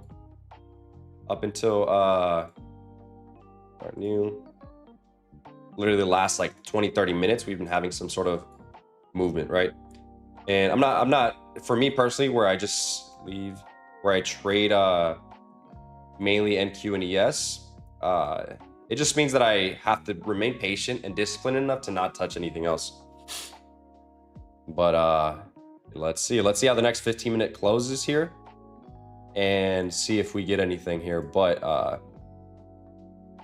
yeah, that break level on ES, 7427 on ES, 7427. Oh, okay, we literally, yeah, so that's also prior week high, which is also a very important level. It also tapped the new week opening gap. So this orange rectangle here is what we talked about yesterday. It's the new week opening gap, touched it to a tick, and that's where we kind of found support. Right now, we're currently hovering over prior day low, which is also serves as resistance. So yeah, just waiting for now, and yeah, if it's also a Jake level, that's amazing. Is ICT just a bunch of old concepts that one should choose some of them that works for him? Yes, it's a lot of confusion, and I came to realize this over the years, that it's if you keep it simple, Fair value gaps is just an area where you could catch a potential higher low, and order blocks are just basically serve as a way to identify trend. If you just simply understand that, and then liquidity is all simply swing highs and swing lows, and failure to go highs, failure to go lowers. And yeah, but it just has this fancy terms that I feel like serve as like a disadvantage, where it kind of takes you away from price action, to be honest. I think one should focus on bar by bar action, trend, price analysis, where is the market headed, using multi-time frame analysis. But for me, I've noticed that premium discount, meaning just using the fib in general, has helped me a lot. Fair value gaps has helped me a lot, and order blocks have helped me a lot as well. So, but it's the same thing. It's just the language that kind of engraved in my head and kind of what I resonate with. And I know a lot of ICT traders also resonate with that language. So I'm forced to use it, fortunately and unfortunately. Where's the homie Ron G at? I don't know.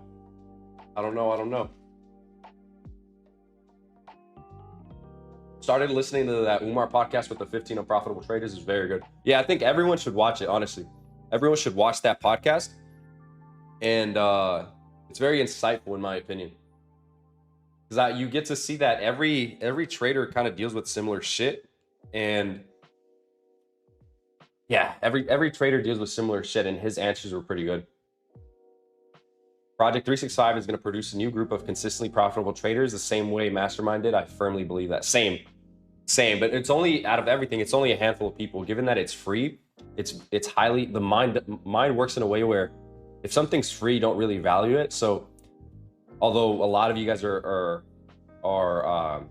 tuning in, there's only a handful that will actually take it serious, take notes, and use this as a way of like literally online education.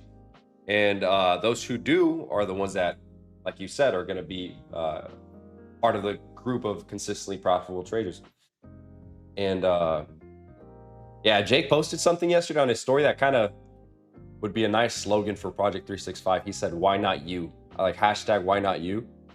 Like, why not you? Like, why not you watching right now? Why not you? If you see people doing it online, why not you? Like, what's different? Nothing's different.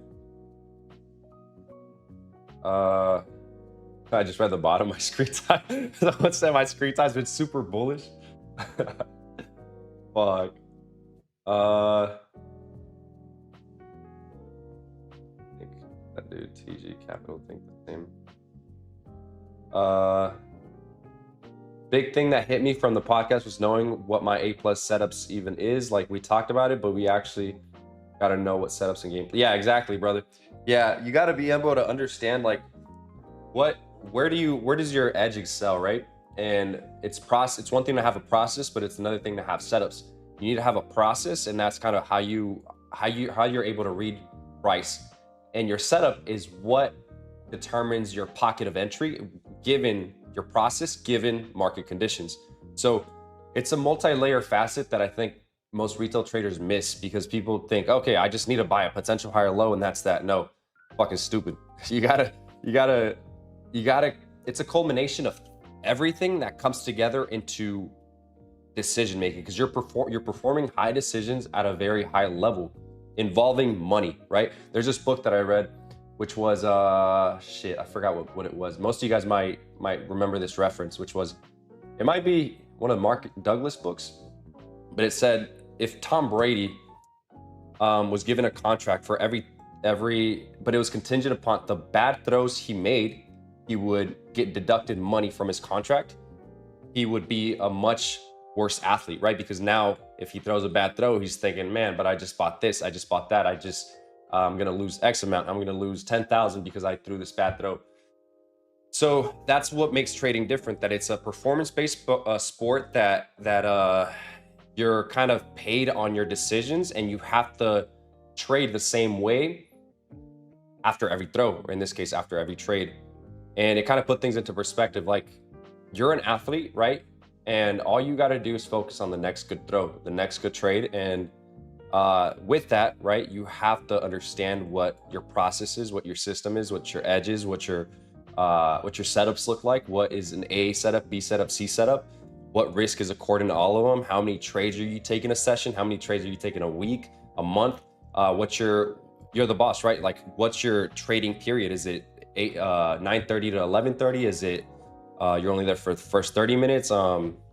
What's your process for managing tilt, right?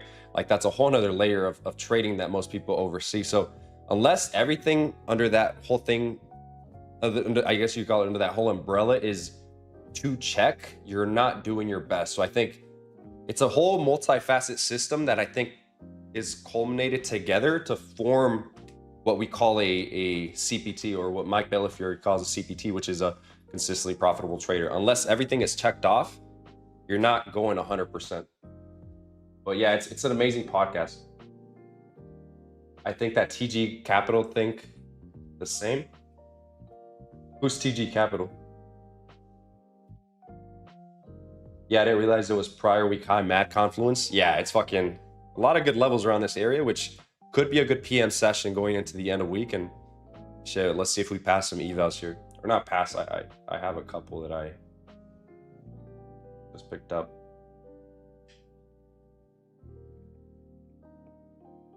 Last guy said option decay is pushing the market higher. What do you think? You're talking about Mitch, I'm assuming. Yeah, Mitch.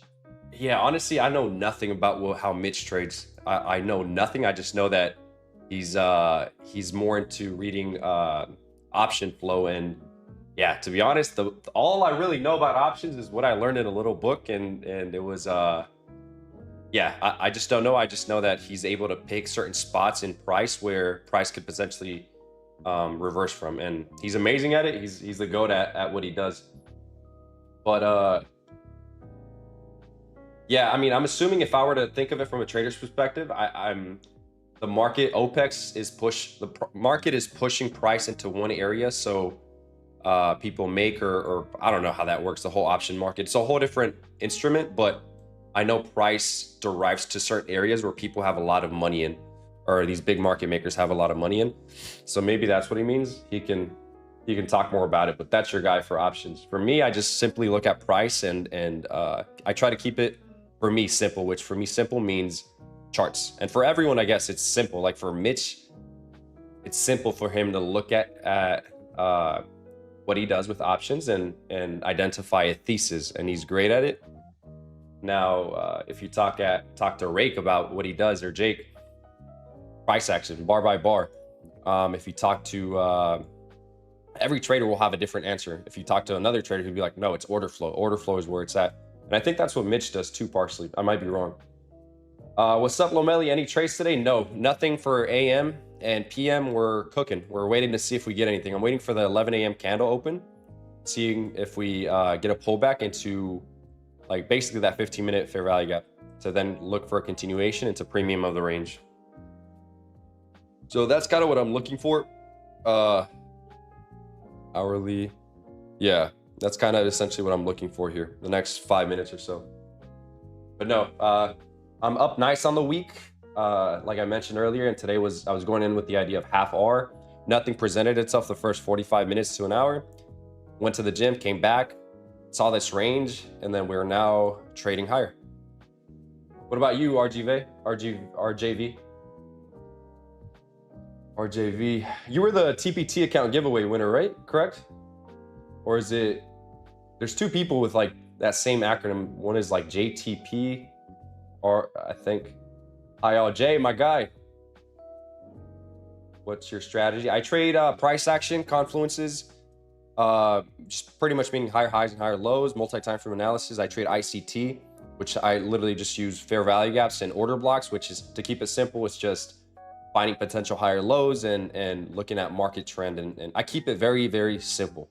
Very, very simple. I'm not a high frequency trader that trades what I consider high frequency, like 5-10 trades a day, which I know isn't, but for me it is. I trade maybe 1 trade a day, 2 max and per session. And yeah, I try to keep it as simple as possible. Do you do options? Yes, I have a yes and no. So I don't use it for day trading, but I do use them for swinging from time to time, which I haven't done a lot of the last like 2 months. But yeah, I do trade options. And that's funny enough, I went through a stage where all I did was options. All I did was scalping options and dinner.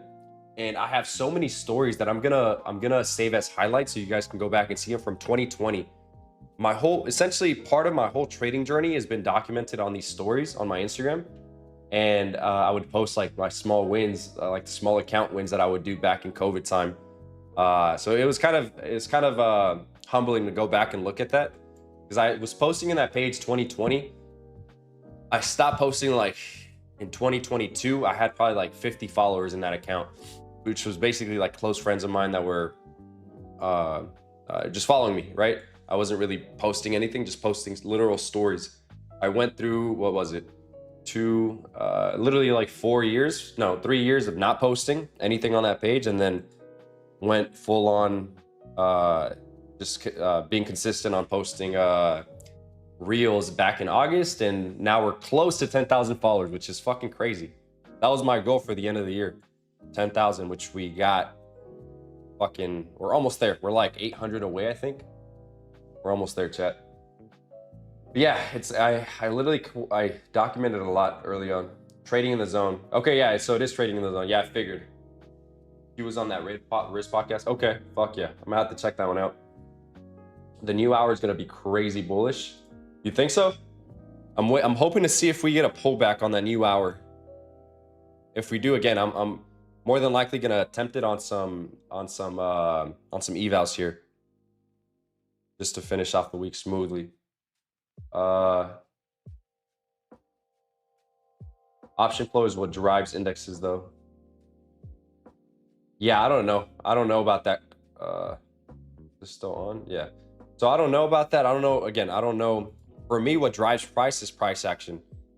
For me, it's like if I can read price as to where I think price is headed towards next, that's all it is. And I mainly partially got that from Jake, right? Just simply ignoring everything and just looking at bar by bar analysis, right? That's, for me, that's the simple way of looking at it. But everyone's different, right? Everyone's gonna trade differently, and that's the beauty about trading. You gotta figure out what you resonate with the most and stick with it. If we hold above 380, yeah, essentially that's the area that I'm looking for as well. That's my area of interest. No, I wish, bro. Okay, so it was another guy. It was like JTP or something, JTP Trades, but it had the same little 3 words in the front.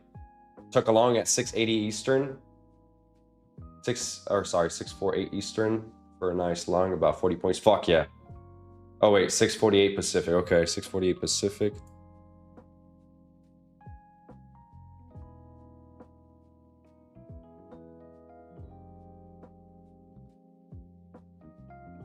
Damn, you caught the literal bottom, brother.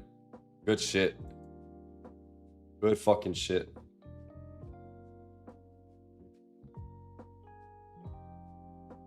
Let's see.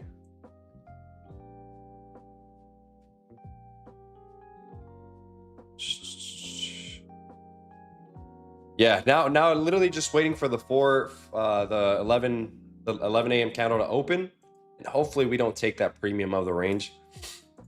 Hopefully we get a pullback here into the 15-minute fair value gap, and if we do, this is my area of interest. Area of interest. Okay, so the 11 a.m. candle opened. Let's see. It's looking like we're gonna take that London high.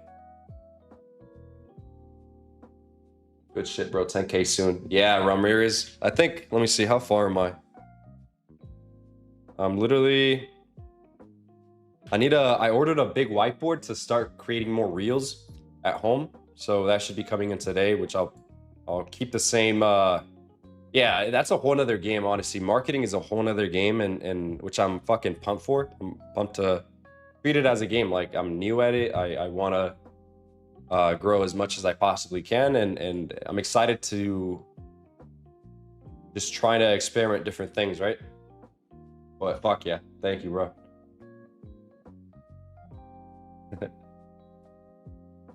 And you learned ICT from that crazy guy who made it up. Yeah, I watched some of his videos, but not necessarily. Everything was through YouTube, through other traders that would trade it. And yeah, price action by Yeah, bar by bar. That book I read like 3 times. Reading Price Bar by Bar by Al Brooks. I saw that Jake would post about it often. It's complicated, but basically what you get from it was the main thing I got from that is how to identify trending markets versus ranging markets, which is bar wire reaction, which is literally this. Honestly, that book, like, this is barbed wire. This is what the book tells you not to trade. This is what the book tells you not to trade. And if you do trade it, it tells you trade the extremes. Buy at the low of the extremes, sell within the medium of the range, and or skip it, right? So it's kind of what the book talks about mainly.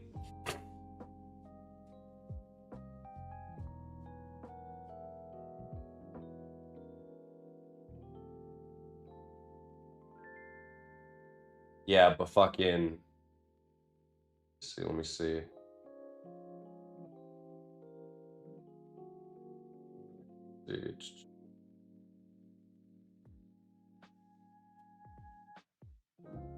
I had to rush home. I almost got here a little late. I like to get here 20 minutes, like 20 or 30 minutes before stream starts. But there was a lot of people ordering coffee. I got a fucking, what was it? I got this new one, which was a banana maple syrup latte, which is literally just pressed banana, organic maple syrup. They mix it, and yeah, just milk and shots of espresso. It's fucking good.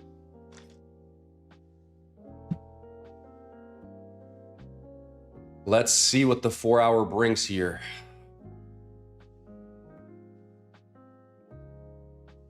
If this high gets taken, then I'm gonna take a step back and say, okay, let me see what price wants to do next, and be more of an observer, because we'd be at premium of the range. Now, if we displace higher, then I'd potentially be looking for another pullback continuation play. But if we just take it out and we hover around this range, I'm more than likely just stay cash for the session. So if we take this out, this is my scenarios. If we take this out, I'm gonna sit back and let price develop a little bit more. If we pull back into this range and we get an entry model, I'll look at trade into that area, to that 469 area. So yeah, that's kind of what I'm looking for here. As a 5 minute looking, which I doubt I think we're gonna take, given how close we are, we'll probably just take it out here. Which is, it is what it is, man. It is what it is, man. How's the music? How's the background music? Is it good?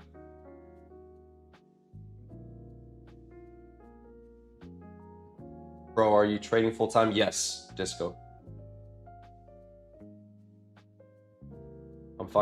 Yeah. And now more than anything, I'm on my screens. I'll literally trade AM, take a break for like 45 minutes, trade PM, take a break, drive. Lately I've been replying to DMs, and replying to DMs. I'll go to a coffee shop, do some more work, review, catch up on more work around like Project 365, and then work on what I've been slacking on lately is posting content ever since I got back from Costa Rica. But yeah, it's been, my whole life has been trading, and now more than ever it's been trading. Good, nah, but we can hear it. Yeah, I mean, I'm limited to what I could play. I'll just put it that way. If it was me, I'd play Meek Mill right now, like we were talking about yesterday. Or I think like someone said, fucking play a Millie by Lil Wayne. Be bumping that shit. Sounds delicious. About to brew another cup here. Fuck yeah. Yeah, it's funny because I bought a Brevel about a year ago that I was like, okay, my math was like, I'm gonna buy this pricey coffee machine, and in the long run it'll save me money, but bro, you'll find me at coffee shops like twice a day. But I still use it from time to time. No, I'll still use it. Like I'll use it at least once a day. Levels to this shit. No copyright free FM Doom. No fucking Doom. No, what is that? Meat Wad? Revel Gang? Yeah. Yeah, Burvell's. I got the fuck. I forgot what it's called. But it has a little screen, and then you get to pick what latte and stuff you want. Honestly, yeah, one of the better investments I've ever made. It's funny because I'll wake up looking forward to that first cup of coffee, which I probably shouldn't be doing, but I do. I do. So we took out this high. Wait, let me see. Espresso got me on the affogato wave, and I don't even do the coffee. The cafe. Affogato, the Nespresso. I tried an espresso for a while. I didn't, or maybe it's the one I got or the coffee I got, but do you like it? Music sound level is good to me. Perfect. Yeah. Okay, that's kind of what my question was more so. Oh, you fancy? Nah, it's just, I was like, if I get a Burvell or a good coffee machine, it's gonna be a good one. And for me, like I had bought one prior where I had to froth the milk myself. I literally bought the machine. I spent 2 days for like 2-3 hours trying to froth it. And thought I heard something outside. Trying to froth it, and I was like, you know what, fuck this shit. I'm gonna return it. Or return this. So yeah, that's why I ended up getting the one that does it for you. But Iceman, bro, there's some good hits on Iceman. I have a Burvell, they're fire. Yeah, they're great. He came out with 3 new albums. I thought it was just is Iceman considered 3 new albums, or does he have more? Fuego? Fuck yeah. Trading into the 4-hour. Okay, someone said trading to the 4-hour fair value gap. Would it be smart to look for rejecting here? Not necessarily, no, because if you look at the daily is rejecting that bullish order block. So if we think of higher timeframes being the more dominant ones in price, the daily is saying we're rejecting here. Where should we head to next? Buy side, the all-time highs again, right? But given how I trade under the assumption that price goes from premium to discount, it always trades to fair value, meaning it just reverts back to the mean. What this is we take premium discount, we retrade it back to the mean, which is premium of the range. So now I'm not necessarily anticipating or I guess I am. What I'm anticipating is some sort of pullback, right? Now, what I've noticed is that we don't always get it, right? So we could just push higher. And if we do, like I said earlier, I'll adjust and look for some sort of pullback continuation into the higher time frame draw, right? So for now, this was my sure target, right? Which we now tapped. I didn't get an entry model, which is fine. I'm okay with that. Now that we hit that, what I would anticipate is us getting some sort of pullback. So if we go on the premium discount of that leg, right? Some sort of pullback. Now, the pullback to where is, I genuinely don't know. Maybe it's to that 15-minute fair value gap, just to tap into that invert, which is that white box, is the hourly invert fair value gap. So around this range, I'm still interested. And yeah, I want to see price develop first. I want to see price get there and see what it wants to do. So because if we look at the hourly, bro, the hourly is, we now got a market structure shift. Like simply, like dumbing it down, we're doing this, right? And now what do we do, right? If I move this to the right, we got lower low, lower high, lower low, lower high, lower low, lower high, lower low, higher high. So now after this is the hourly, right? So if we go on the hourly, this is, or not go on the hourly, but title this 1 hour. And we know that the daily is looking like, this is actually game. This is multi-time frame analysis game. This is how the daily is looking. Daily, right? We know the daily is getting a pullback, a potential higher low, and the hourly just got a market structure shift. I wouldn't be looking to short the daily, especially after an hourly market structure shift. More so what I'd be looking for is a potential higher low in the hourly, right? This is what I'd be looking for, given that the daily is bullish. This right here, if you learn to understand this concept, which this concept is literally just multi-time frame analysis. If you understand this right here is all trading is.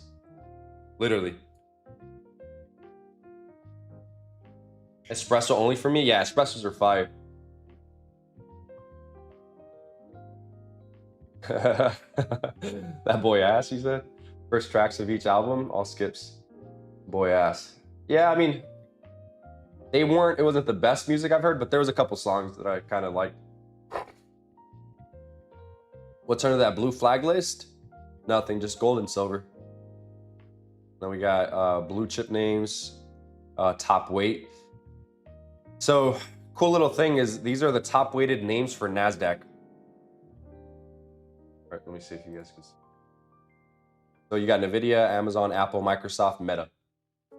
And then I got all futures, and then I haven't even looked at these, but potential swings. Yeah, my main list is the red list. Where the Glock at? My boy, yeah. I'm down. We'll go probably go shooting range after this and then go get some food, my boy. My dog, my brother, fucking, yeah, he's been trading since September. He's gotten a couple payouts and been good. It's that mental game that he's dealing with right now. Espresso in the morning still better than vodka? Man, I hate drinking. I'll drink on occasion, but like in Costa Rica, I drank probably 2 days, but you probably won't have me. You won't see me drinking until another vacation, which I forgot on a fat blunt. Nah, fuck yeah. That's a vibe, my boy. The vibe.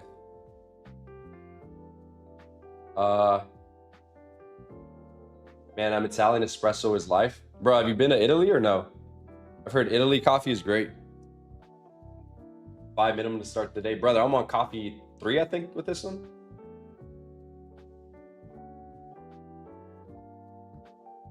The 1 hour bottom needs more of a wick. I agree with that. But yeah, I'm not interested in taking this unless we get some sort of pullback.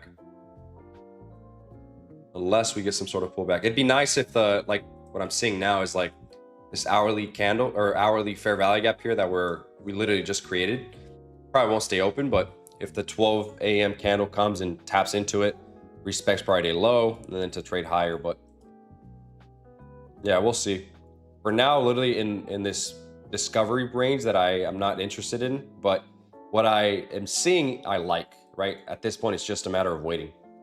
Patient pays, my boy. Smack those likes. Mitch, my guy, appreciate you. Yeah, let's get these likes up.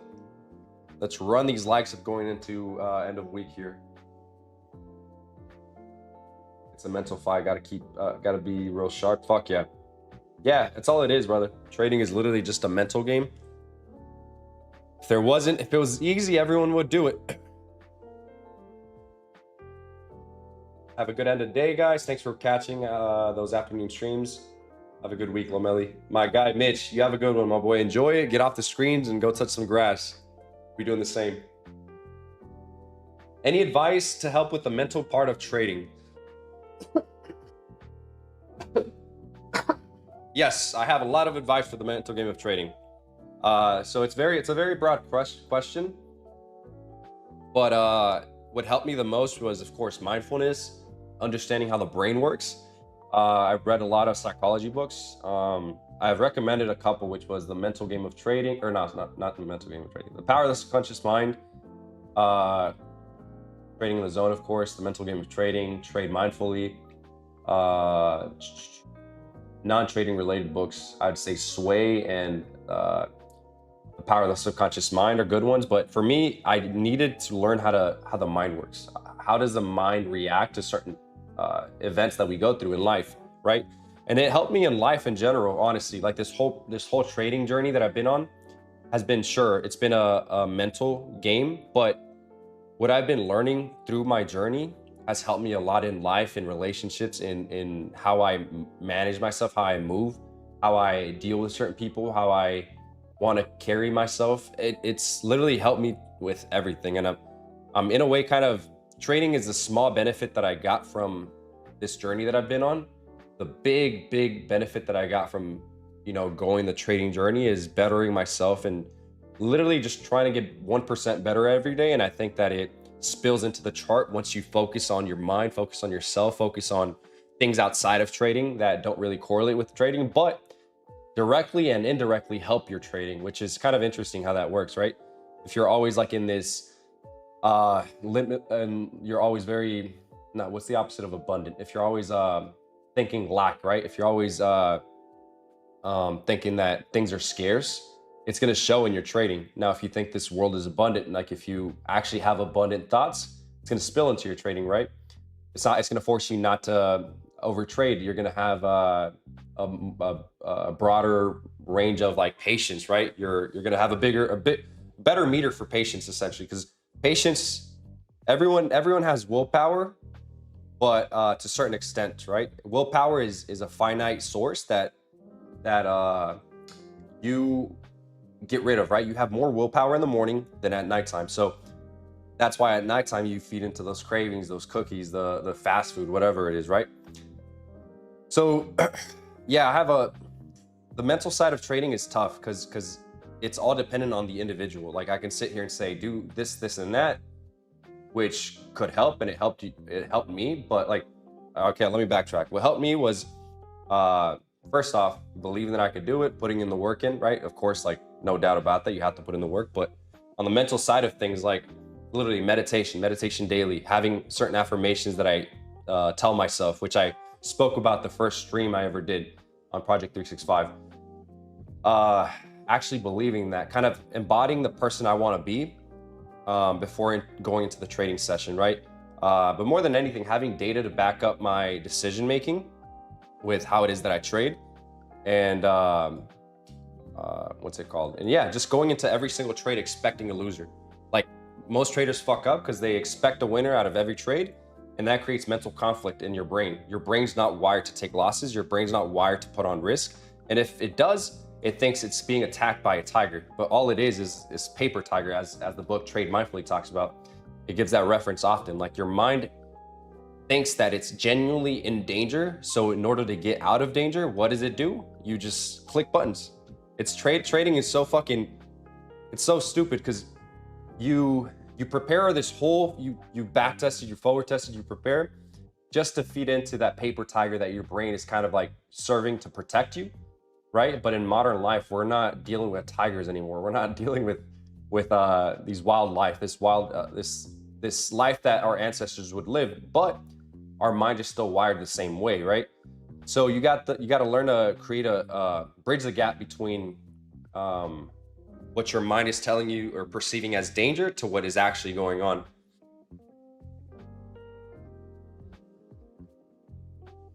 Learn Taoism. Yeah, I've heard good things about Taoism, and yeah, I love their beliefs.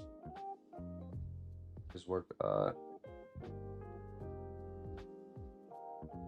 Best Loser Wins is that's another great book. Best Loser Wins. It teaches you how to essentially be a good loser, because in trading you have to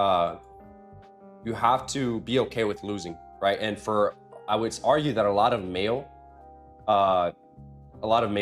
were more prone to be like wanting to win and not being able to lose, essentially.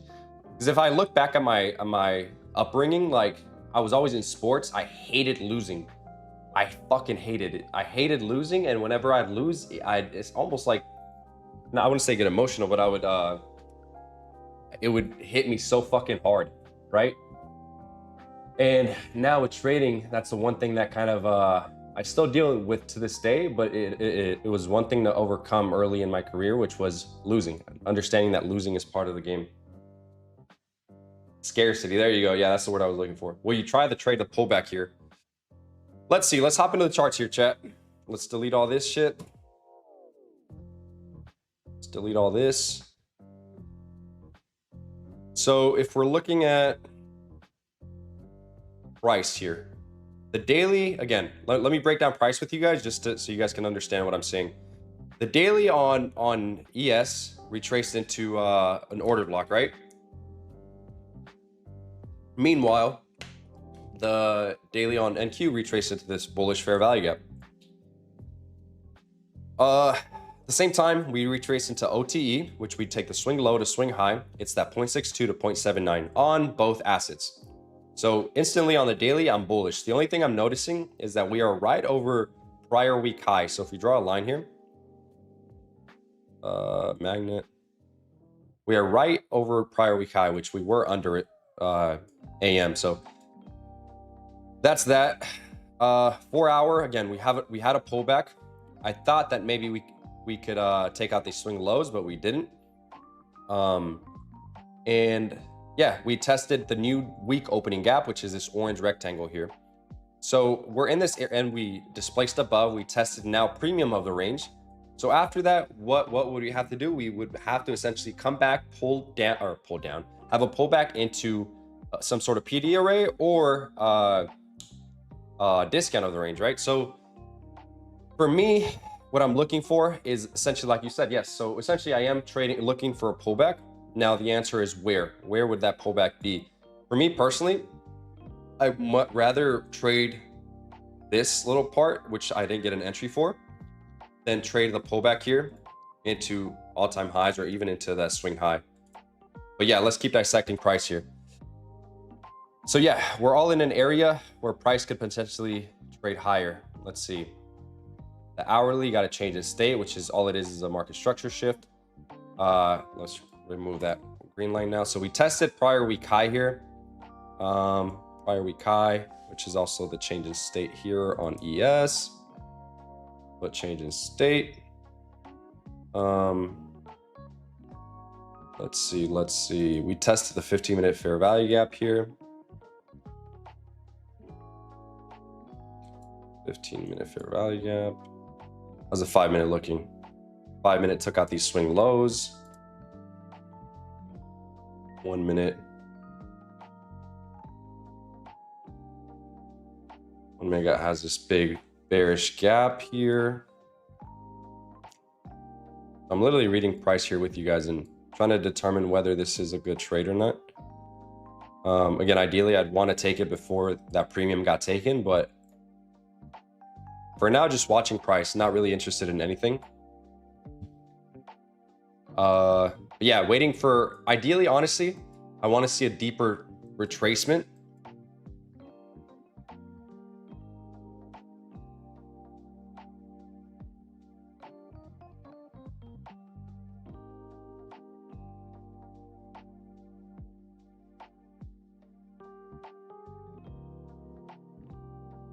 See, 4 hour, 1 hour. Let's remove this here. So now I'm just looking for targets for the upside. I'm not looking to target, if I do take it, I'm not looking to target the whole upside. I'm looking to target just these gap fills. So 4 hour gap fill. And then got a 1 hour gap fill here. See, these are potential targets that I can have if I look to take it.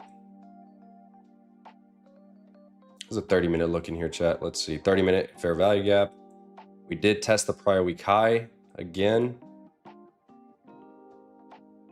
1 hour.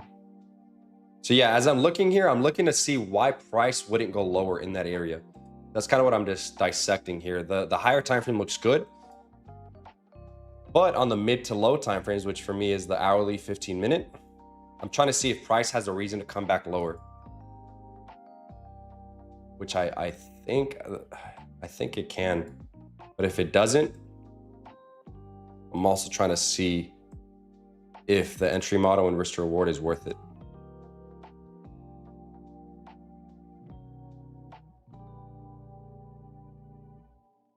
On the 1 minute, what I'm seeing is just a last down candle being respected. Let's see if that 1 minute inverts here. Again, today is I'm taking trades on evals, finishing up the week strong here. So trade accordingly if you take it. Do not follow me. But yeah, I want to see a little bit more. I want to see more from price, but price is looking good. The only thing that I'm kind of hesitant on is the fact that we traded into premium of the range. So now what I essentially would wait for is more of a higher time frame pullback. So I want to see us at least test that invert here, the invert on the hourly. which would then really tap prior week highs because we haven't really touched them. We came close to it. We have the new week opening gap, which is this orange box. We have the change in state here. So this is more of an area that I'd be comfortable with putting on a little bit more, putting on risk essentially. 15-minute. We do have this nice 15-minute gap here that is holding for now. We rejected prior day highs. So yeah, just waiting for now. Literally waiting. Waiting. Scarcity, love it. Shit. What are your exit criterias? Exit criterias are literally just price, swing highs, swing lows, or gap fills like we have here. It's easier to control your environment than it is to control your power. Fuck yeah, literally easily put. One good example of that is if you don't want to eat fucking junk food, don't buy it.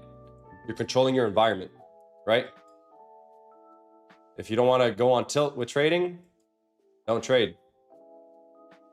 No, I'm playing. But yeah, there's ways to go around it. Like if you don't want to go on tilt, how do you control that? After every trade, maybe get up and take a couple breaths or go on a walk outside for 5 minutes.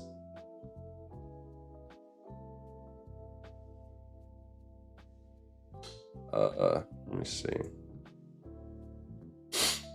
I'm hawking chat, but I'm also hawking price here. I don't want to miss it. Don't want to miss this shit.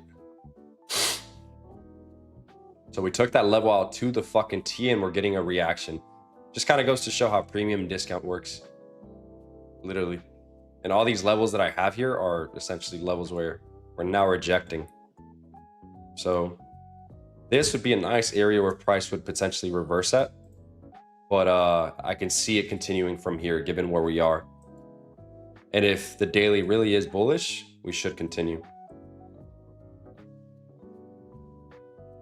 It is Friday though, so not much. And the Friday's been bearish all day.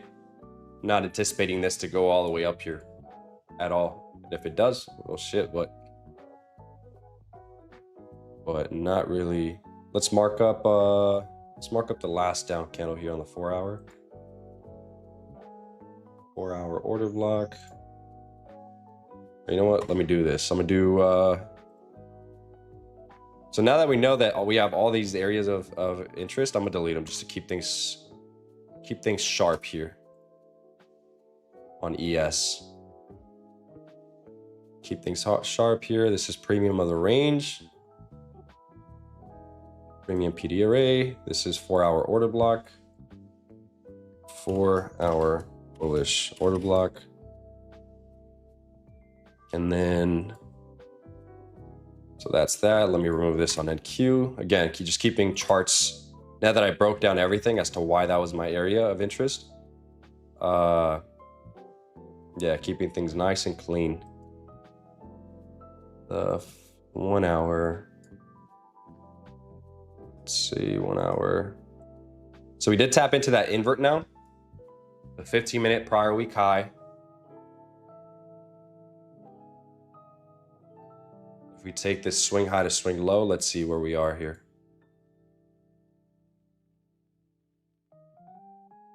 Not premium discount, 50 fib. If we look at just how the 15 minutes been behaving, take the swing low to swing high, retrace back into discount, as we see here. Now we take that low now. Again, history repeats itself often. So take that low, swing high. So long we don't take out this low, essentially my bias remains bullish. So somewhere in this area, I'd be interested in catching a potential trade. Let's see what we get here. That rejection off of that premium of the range was nice. It was really, really nice. Mental game of trading and atomic habits, super helpful regarding this. Have to learn to recognize your own patterns emotionally and execution wise. This is where journaling is very helpful for me. Yeah, I think journaling, the benefit you get from that is uncovering different layers that you don't really see real time. In real time, all you're focused on are on the charts. You might take a trade where you moved stops to break even, but then you it works for you today, and then tomorrow you do it and it fucks you up, right? And you could have bagged a 4-hour trade, 5-hour trade, but you don't really understand whether or not it was a good decision until you journal.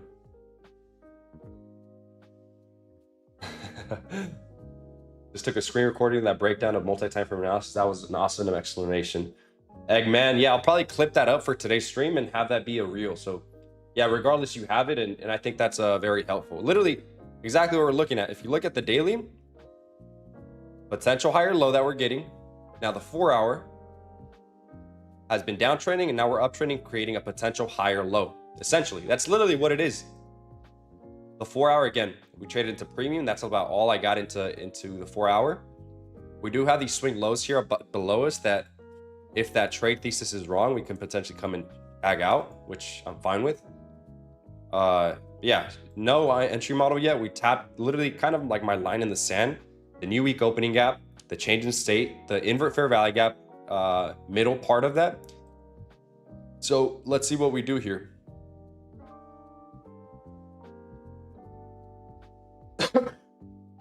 Love me some midnight cookies, bro. Oreos are rough.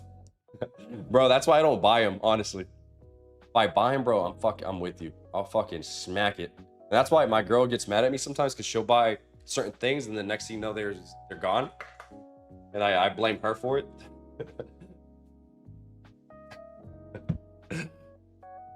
Oh, it's your fault I ate them. Oh, shit. Would you say it's better to come into the market always first with the long bias until daily really shows you better to short? No, I would say it's good to come into the day looking at what's happening, right? Using multi-time frame analysis and seeing what's happening. Like a day in the daily bullish, like for example, in the daily bullish, the hourly can be partially bearish, right? So say market opened here for whatever reason, right? Market opened here. The daily is still bullish. If we look at the daily, it's still bullish, but for whatever reason, say I was targeting, say for whatever reason I was targeting these lows right here on the hourly, and this was the morning, like I woke up, I did my prep. This is all hypothetical, by the way. Then I would be looking for shorts, short scalp, maybe into discount of this range. So maybe like up to this part, maybe on the 5-minute, we get some sort of entry model, right? Maybe for whatever reason, I took this one into that area and boom, that's your trade for this session, right? So it's all contingent upon what everything's doing, honestly.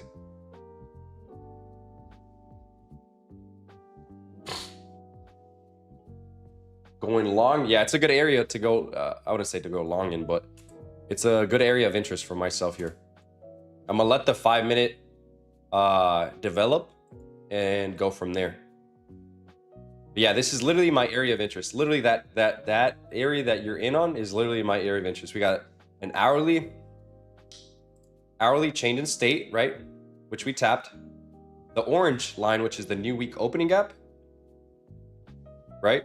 Which just basically means where the week opened, we're testing it.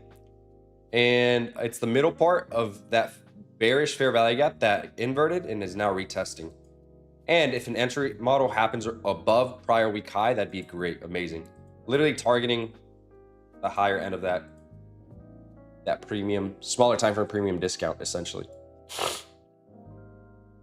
Let's see if we get some sort of divergence. So now we're currently tapping the 4-hour order block on ES, which is that last down candle. So that for me is the line in the sand. If that doesn't hold on ES, I'll step back and be like, okay, let me just let it do its thing, because I'm obviously wrong on bias, and that's okay.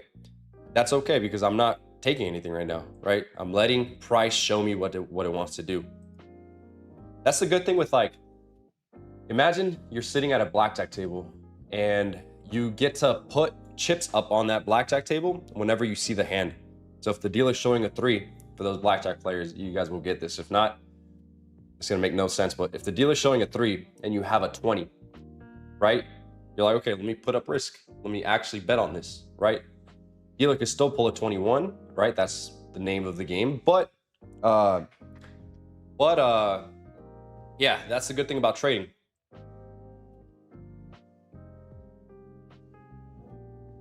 Best Loser Win is phenomenal. Fuck yeah, it's one of the greater books I've read. Damn, I'm hella behind on chat.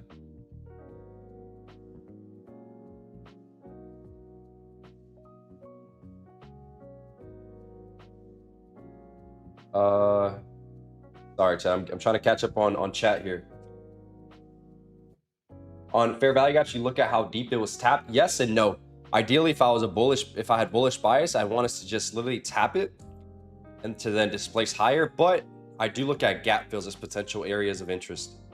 So for this, like if I was targeting the 4-hour gap fill, we already entered it. So the next target would be that 4-hour gap fill, which I noticed that gets respected very, very often whenever like I'm trading in that direction, right? So it's looking like we are having some sort of a reaction at that area of interest, which is good. Literally now waiting on the 5-minute to give me a change in state or some sort of more price development, essentially. It'd be nice if we get like this, and then look for an entry. And then maybe ES takes out these lows here, right? And then maybe we get divergence with NQ. So kind of what I'm looking for here. We'll see if we get it. And I'm not in anything yet, just be clear. But if I do, it's kind of what I'm looking for, especially if the 15-minute closes how it's looking. All adding up. We're all compiling clues for this potential trade here. Are you still long buys after the pullback? Yes, sir. Yes, sir. Yes, sir. Pullback looking nice, brother. Yes, it is. The price action is wildly choppy, trappy, in my opinion. It's common. Is this common triple witching? Yeah, yes, it is. So, yeah, like I said, people catch plays, but for me, it's not my trading style. Trading like we had this morning, right? If you got trapped up in this or this, I can see why. It's not my style. Because even if you take failure to go lowers, like this is a low here. If you take these failures, they failed unless you really micro scalped it. I mean, which you could have managed it accordingly, but still, it's hard to catch like not big moves, but continuation plays in this environment, which we're now kind of getting a pullback here into discount / OTE and letting price develop.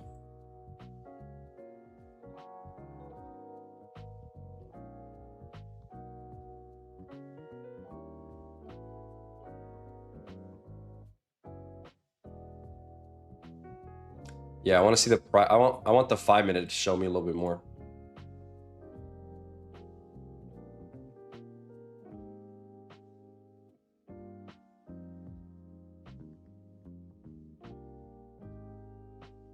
If you don't want to go on tilt, then just full port. No, don't full port that shit. Sniper mode, gang. Fuck yeah. That reminds me of that one Kodak song. Do you consider macro times? No and yes. So I start believing it once I see it more often. And yeah, those times are high volatility times, but I don't necessarily trade off of them. But I do look at the 4-hour candle, how the 4-hour candle opens, because if it doesn't have an upper wick, kind of how the trade we took yesterday, which made us about 1R, it was I was waiting for there was no upper wick on the 4-hour candle, and I was bullish bias going into the session. So with that in mind, I was waiting for sorry, I was looking at price. I was waiting for essentially a pullback. I was waiting for the pullback to create a lower wick to then trade long into over the opening of the 4-hour candle. You what up, right guy? My boy, you're late. No, I'm kidding. Go. You take anything this morning? Last trade of the week, full port it. Nah, fuck no. It's funny. It's funny, but people are actually doing that. Crazy. We holding 380. The GOAT, my boy, DD. You the GOAT, dog. Yeah, nice dump there. Gotta blame her. Yeah, damn, I'm fucking behind on chat. My bad. What's up, right guy? Okay, brother. Split him. Split tens? Bro, I fucked. There's this one time at a casino. Bro, I was down bad. I was down fucking fuck, I forgot how much. It wasn't over 1,000. It was like I was down 600, 700. And bro, fucking I was so mad at the person next to me, literally split tens. And the dealer was showing a 4, and it was like a big hand that I had out. I was like, all right, if I win this hand, I'll kind of recover. Bro split tens. Bro split tens. He got like an 8 and then a 10. And the dealer had a not a 13. He got a 10 and then an 8 or something like that. But long story short is the first card was a 10. That would have been the buster card for the dealer. Bro, I was fucking hot. I was like, what the fuck are you doing?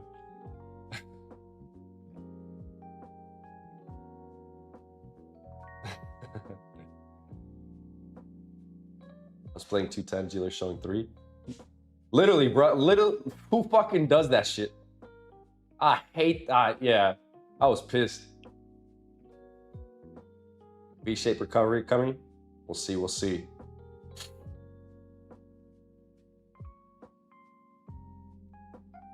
Is there SMTs? Not yet.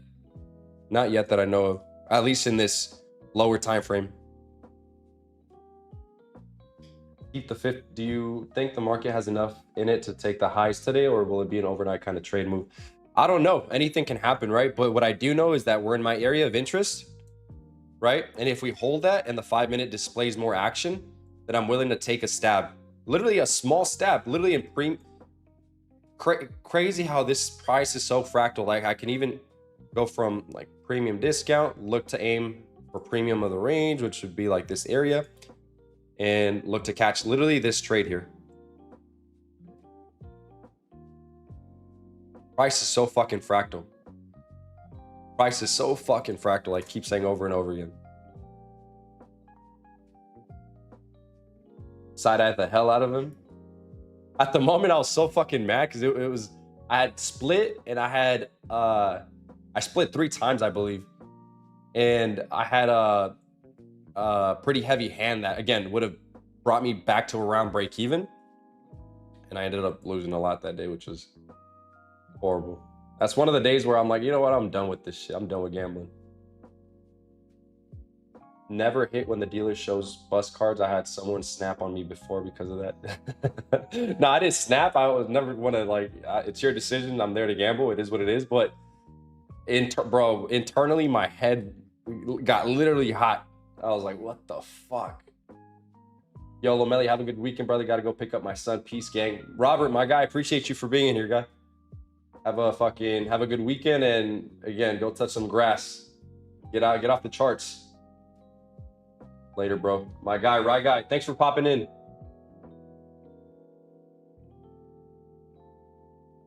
You said I'm all green for the week despite the blown accounts? Oh, despite one blown account. Okay, good. That's good, bro. That's good. It's not bad. Yes, I enter on time frames lower than the 5. I enter on the 1-minute time frame. So I wait for everything to align and then I just make my decisions on the 1 minute. So now, if we look at strictly NQ here, again, the daily is aligning to be bullish, right? Potential higher low in this order block.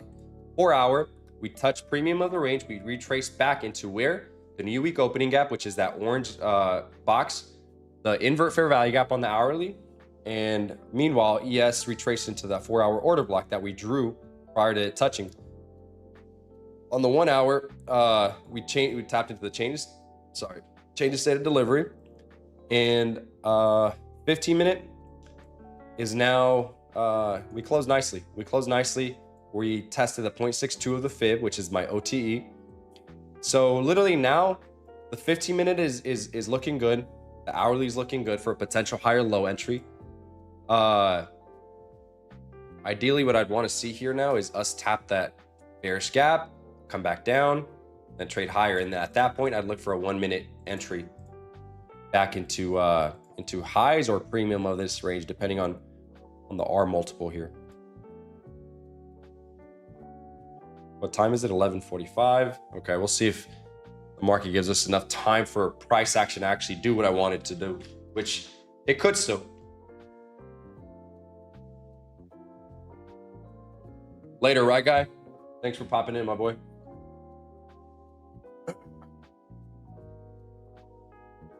Then they change it. Bro, that's the worst. I believe, I don't know. I feel like whenever I'm in a hot streak, I always try to bless the dealers. But yeah, it's the worst when they change dealers and they give you a fucking moody ass dealer. Like I had this dealer in Vegas. I didn't know it was a thing, but yeah, never mind. Actually, I should keep that to myself. Have a good weekend, Lomeli. See you next week, bro. Have a good weekend, Nerdy McKee.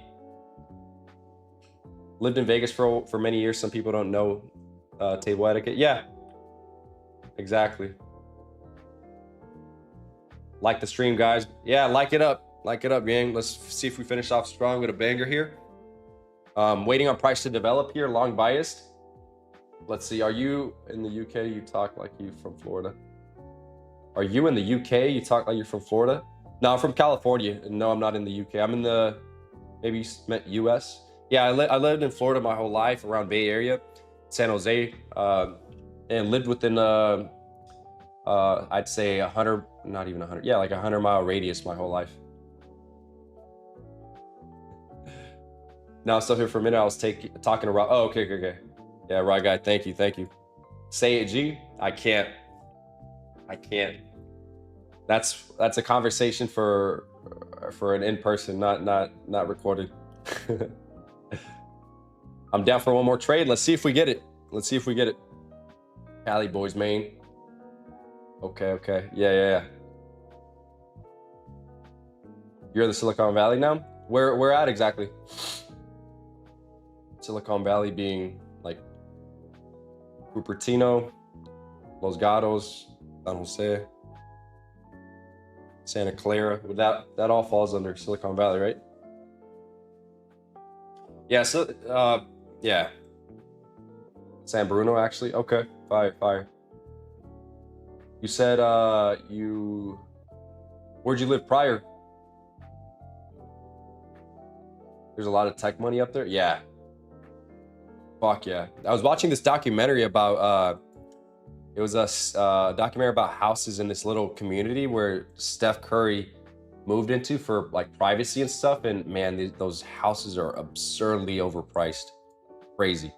Like a small little house, you're talking multiple M's. Nice area. Have a great weekend. Casper, my boy. Yeah, you have a good weekend too. Alabama. Oh shit, big difference. I can imagine, bro, networking must be nice. Yeah. Even high-end apartments. Yeah, my goal, I don't know. I've been thinking a lot about where I want to, I've been thinking about moving. Yeah, I don't know. I've been thinking about doing an apartment, like a high-rise apartment, or moving or staying where I'm at, and then just going to say work in Bali for say 3 months out of the year, then come back for a month or two, and then go back to Tamarindo where I was for 2-3 months and live that kind of more is it nomad lifestyle. So yeah, so for now, kind of tried it out last literally I did an extended stay, which was a little over 2 weeks, and I genuinely loved it. What I didn't love was that I wasn't fully locked into work. So if I do it again, when I do it again, I'll be fully locked in, which I'm excited for.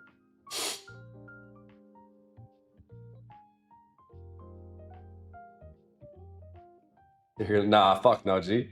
Hell nah. That's sick as fuck, bro.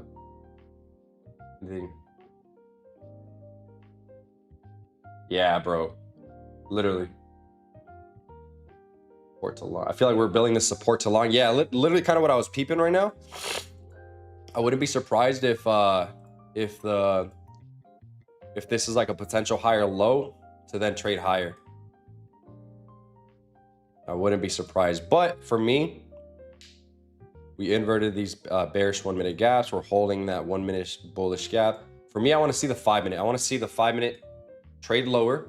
Cause clearly the 5 minute is still delivering bearish. So I want to see us get a change in state, literally a change in state on the 5 minute here. So yeah, just clearly waiting on the 5 minute for me. pennant gonna snap. Out, here we go. Bazooka candle incoming. I wouldn't doubt it, honestly. I literally wouldn't doubt it. Yeah, partially the reason why I haven't tried it on the 1 minute is this big bearish gap here. But yeah, simply waiting. We got my area of interest on the higher time frames, meaning the 4 hour, 1 hour, even 15 minute. So now I want to see the 5 minute kind of give me some sort of confirmation. Maybe a displacement higher, build a 5 minute fair value gap, tap into it and displace higher, or trade lower, take out the swing low, get a change state on the 5 minute, come back, retest the order block. So yeah, literally waiting. This is where patience gets tested, because you can have a read, but I don't really have a pocket. Those are two different things. Having a read and having a pocket are two different things. Lower to where? Yeah, so long we stay in these this box here, I'm okay with. It'd be nice to see a giant green candle. Yeah, it'd be nice, but that just means it'd be moving without me. And who's currently in this?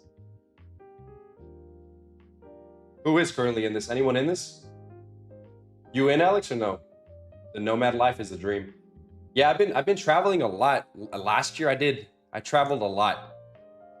I traveled a lot. And it opened up my eyes to more things in life. I've been traveling inconsistently for the last couple of years, but last year I really did parts of the world that I wanted to see. And I realized that I love the beach. I love humid, hot weather. Of course, paired up with each other. And I love, I don't know, I love new things. I don't really like being stagnant.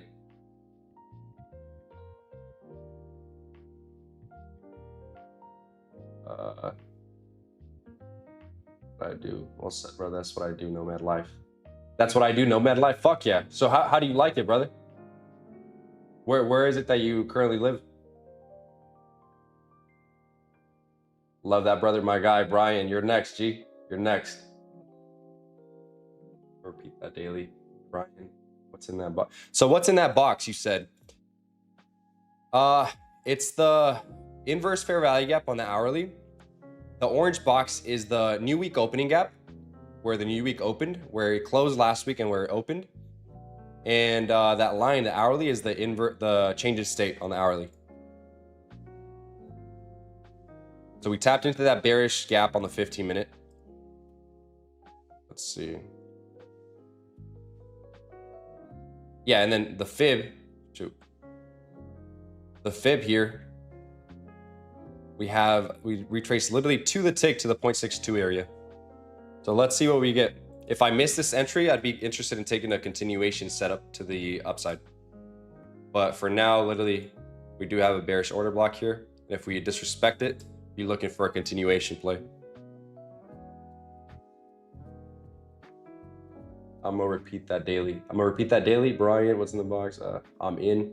Rodrigo, yeah, fire catch. If this continues, fire. For me personally, I'm waiting. Where you at, G? Nah. Fucking do it. Rodrigo, nah, not now, G, waiting. Fuck yeah. You're in that long, Victoria. Fuck yeah. Hopefully this pushes against, I mean, not against you. No, hopefully it pushes with your direction. Alex, my boy, what's good, brother? And I was in from 323. 323. Bro, you literally bottom tick this shit. Fire. Good fucking catch. You want a long? Yeah, we're in my area of interest. Like I literally walk you guys through everything. So longs are valid for me. I love to see everything working in conjunction. So I want to see the 5 minute aligned. Although the 15 minute is aligned technically. And so in most cases, I wouldn't wait for the 1 minute, or sorry, for the 5 minute. It just gives me more confidence knowing that we tested the bearish gap and we get some sort of pullback. So essentially what I'm waiting for. And if we miss it, or if I miss it, I miss it.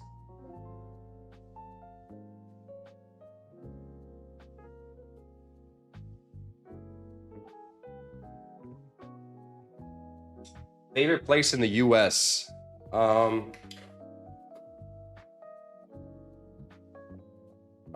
Let's see. I would say Florida is amazing. I love Florida, Miami. California is nice too. New York's nice. New York last year I went literally 4 times. No, 3 times or 4 times. New York is cool. Chicago was nice. Atlanta, I really enjoyed Atlanta. Atlanta was cool. It was more on some chill vibes, but it was cool.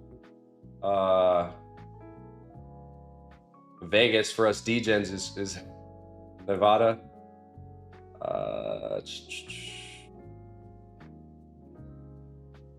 Yeah, but I would say Florida for sure is my vibe. Just the weather, the beaches, everything about it.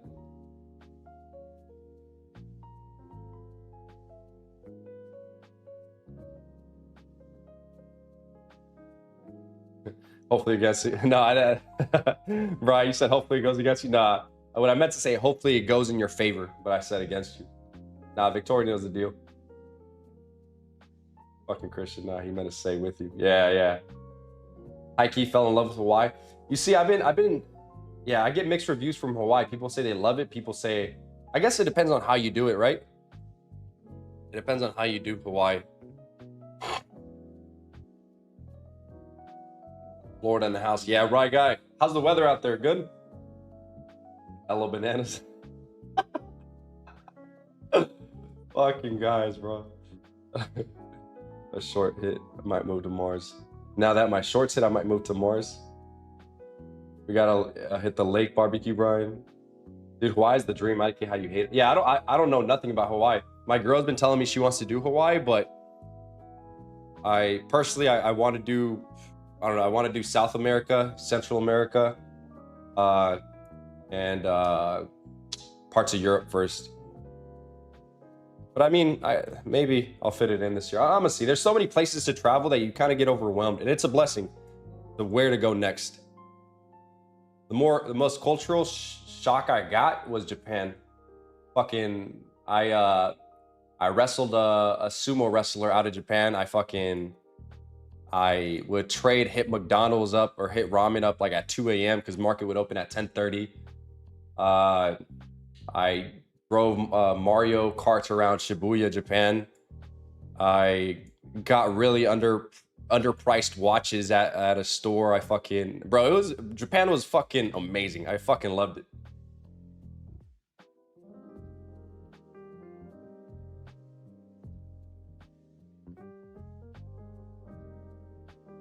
Japan's amazing, brother. What parts of Japan did you go to? Come to Maldives. I've heard Maldives is amazing. All right, let me lock in here for a minute, chat. So the reason I'm locking in here is we're retesting that last down candle. 15 minute. 1 minute.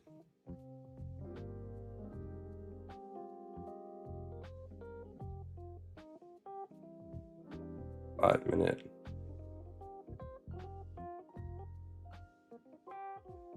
Let me see. Inverted that. Trying to see if this is a solid trade here. Be willing to try it on some evals. Let me see. Not yet. I'm not in yet, but kind of got carried away here talking. So the 15-minute candle closed. Let's see how we react here. I'm hawking this shit now. I'm hawking this shit. Let's see how that down candle reacts here. If not, that low would get taken, but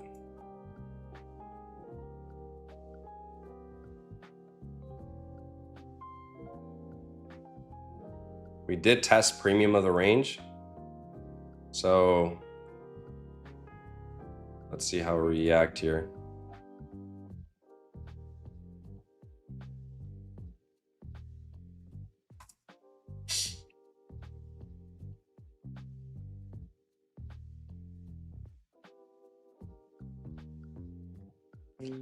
$15 minute. How's the 30-minute looking? 30-minute reacted to that fair value gap nicely. Nicely. 15-minute.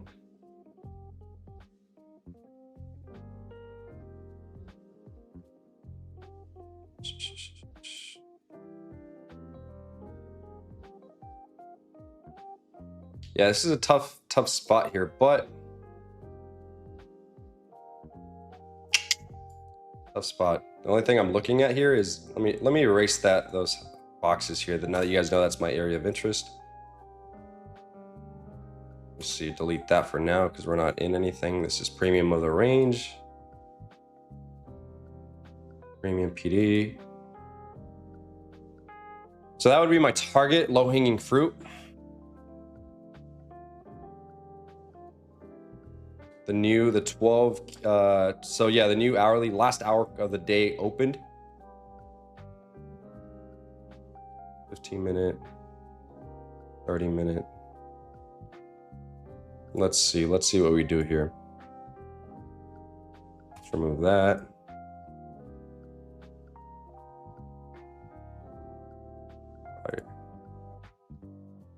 Yeah, ideally, I would love to see this kind of take these lows out, then get a change in state. Or have ES take these out while NQ holds and get divergent in that sense. Yeah, just hawking it. Sorry, I had to take a pause because let me hawk it real quick and see if it's a good potential stab long. EQ. Let's see how that EQ, the last down candle on the 5-minute, let's see how that holds. That's essentially the line in the sand here for an entry around this area. 15-minute.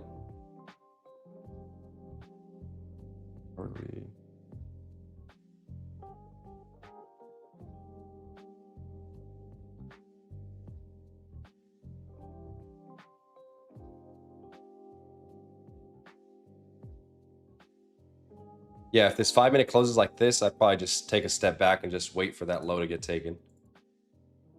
But yeah, it gets tricky here, or not tricky, but where most traders mess up, in my opinion, is that we get to my area of interest, or an area of interest, and they're like, okay, let me just long anything. But no, you have to wait for price to develop. Just because the hourly, the 4 hours, and daily are pointing higher, and even the 15 doesn't mean it's ready, right? You have to let price develop on the lower time frames. And for me, that's on the 5-minute, 1-minute, / 15-minute. Hawaii.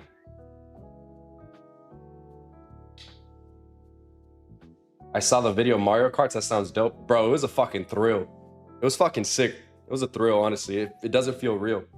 Lomeli, I'm out, bro. Catch you next week. Have a blessed week. My guy, APX or AXP. Bro, appreciate you. Bro, I'll come to the Maldives. Bro, you know what I was talking to my brother about yesterday?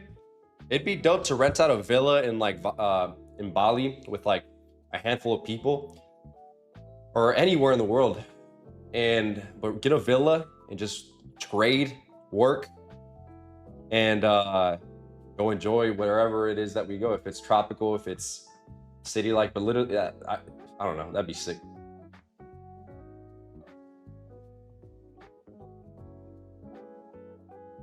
Hawaii's fucking expensive. It's nice, but there's better options.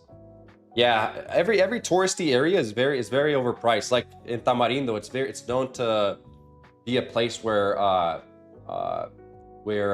people go and retire.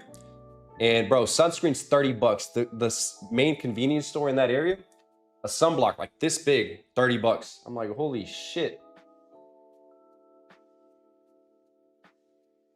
Japan's definitely on the list, bro. I think you should do it. It's a spot that, at least if you've been in the States for your whole life, bro, it's fucking weird. I was on the electric, what do you call them? Elevators, or the stair elevator shits. And I didn't know that it was common courtesy to, I believe, stand on the left-hand side if you're just standing, and you have to leave the right way open so people can, if they're in a hurry to work or whatever, they can go above you. And yeah, it happened like 2-3 times where people were like saying, excuse me. And I was like, okay, noted. It's common courtesy to stand on one side. Another thing is, bro, they have no fucking trash. No one litters. There's no trash. There's no trash cans. You have to carry a backpack to put your trash away, essentially. People are fucking nice. Like I was lost at a subway station, or I forgot what they're called, or I don't know what they're called, but people literally walk you blocks just to get you to where you need to be, which is fucking crazy. It didn't happen once, it happened like 2-3 times. People are very health conscious out there. They or at least from my experience, they're very health conscious. They prioritize longevity over anything. You're very attentive about your trades. Yeah, I'm not in here to trade everything. I'm in here to manage my bankroll and take the trades that are, in my opinion, A+ or A setups.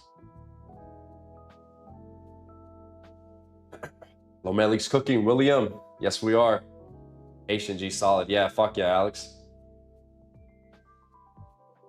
Longs would be good now if we hold above 350. Yo, Methodic, my boy. How's it going? Fucking crushed it this morning, huh? No, all good, brother. Busy man. I get it. Long at 314. Fuck yeah. Dang, you literally long. Or wait. Long 314. You literally had. You probably long this potential high low or what?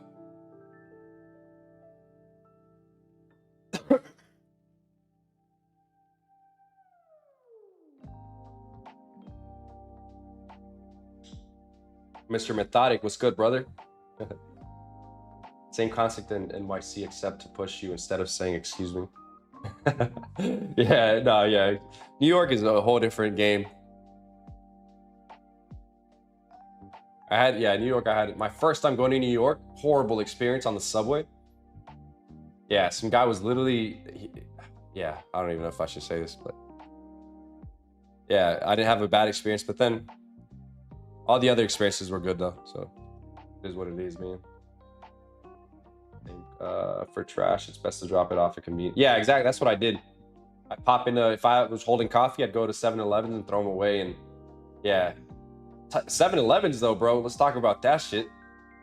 Bro, you can literally find high quality foods that you would consider high quality in the States at a 7-Eleven, which is fucking insane. For who? For what? For who? What do you mean, Alex? Baby, burn, baby. Good AM session, left some on the table since I had to be somewhere. Hey, so long you caught some good trades in AM, bro. That's what matters. You've been killing it. Been crushing it, my boy. You should post content, Methodic. I think you would do well. Is 314 a good area to look for? Sure.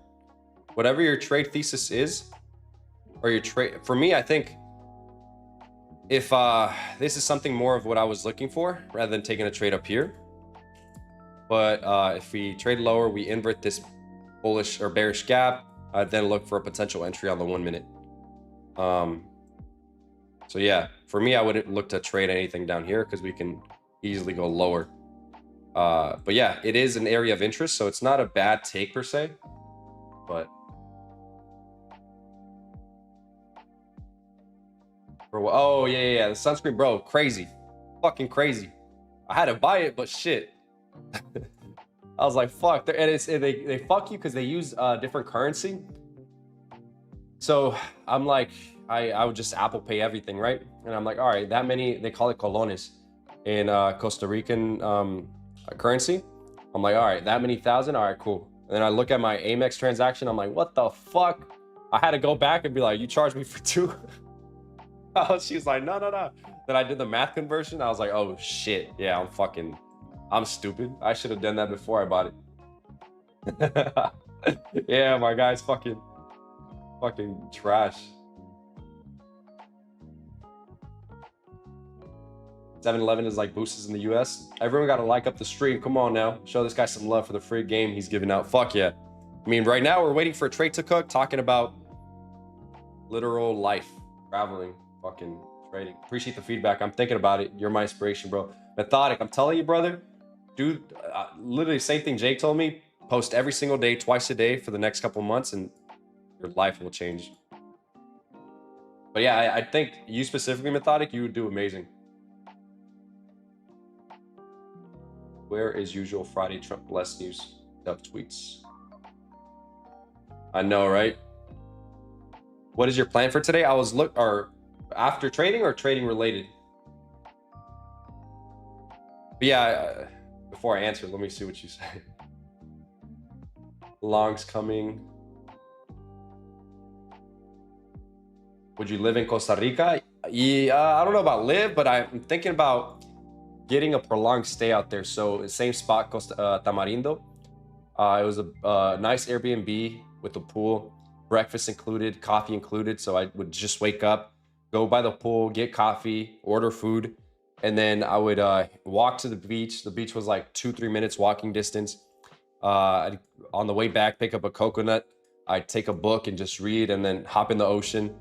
And then I wasn't trading AM, so what I would do is literally just vibe, and then trade PM, then go back to the ocean, to the beach, maybe pick up a watermelon juice or something, and then go home, shower, go to dinner.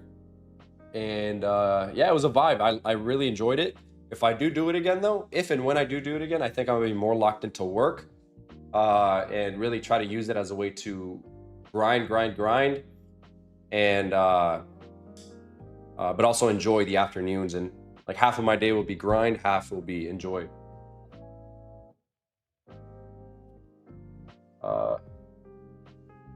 Looking in a week for long at this point. Trading overview for today because it got cooked this morning. Yeah, so brother, you were streaming on your vacation, you're a grinder.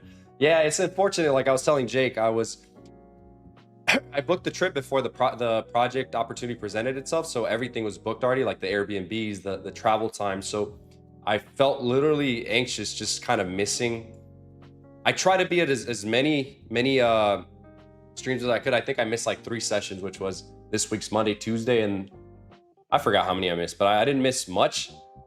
But had I known about it before, I would have planned accordingly, of course. But yeah, it just makes me literally anxious thinking about missing, because I just don't want to miss. I appreciate you, Alex. Oh, longs are looking weak, I meant? Not necessarily. I'm looking for a potential for this to be an area of interest to then trade higher. See if we get it, like I said, because the time is 12:14. We have 45 minutes left. You only missed 2. Yeah, it's all good, I know. And even then, like I mentioned earlier, my only technically red week on stream was during that trip in Costa Rica, and I credit that to just being underprepared, showing up literally 10 minutes before stream started and building a mediocre game plan. And mentally I was just kind of like, I don't know, I wasn't really on my A game, which I kind of hate, I guess. But yeah, we got it done though, so that's what matters. I took fire trades but managed them improperly, which is kind of my mistake. VWAP hold, swept, sell side. Hopefully this is a yeah, if we trade higher, I'm looking for this to be the reversal. I'm looking for us to get a market structure shift, inverse these fair value gaps, and then trade higher. That's a 4-hour looking here.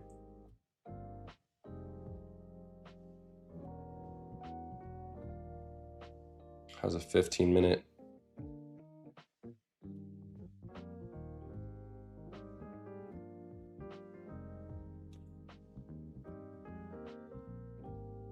Yeah, it's not looking. We need a big reaction here to then attempt something for this session. For now, just looking to stay cash currently, but I am looking for a reversal here, which is that. Brother, how do you go about intraday drawdown? So I limit myself to 2 trades a day. Let's speak about specifically AM session. I limit myself to only trading 2 hours, max trades 2 trades a day. And Mondays and Fridays, typically I like to go half hour. So whatever I'm risking, I like to start the week off slow, end it slow. Tuesday through Thursday, I like to push on it if I can, if the opportunities present itself. And Yeah, I don't look at risk in the sense of, oh, I'm down, let me take another one. If a trade setup presents itself, I'll attempt it. If it doesn't, I'll walk away minus 1R. And sometimes on rare occasions where I'm really hot and say I get a 5-6R trade in the morning, which doesn't happen often, I will try to say maybe risk 2R or 2.5R into the next trade and to potentially catch a big winner. And even if it doesn't play out, I'll be down, I'll still be up 3R. So whenever I do have those pocket aces, I try to push on it. And I've been experimenting with that, I guess, but it's kind of how I manage my I guess drawdown or equity, I guess you could say. But for sure, after two losing trades in a row, I'm done. And yeah.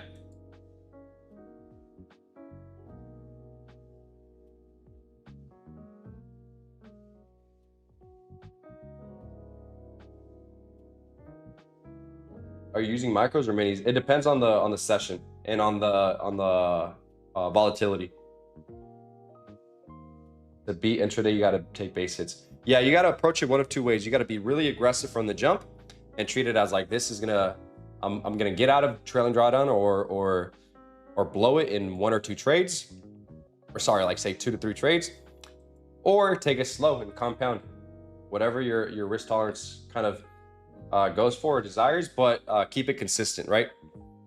That's what I think, that's the most important thing.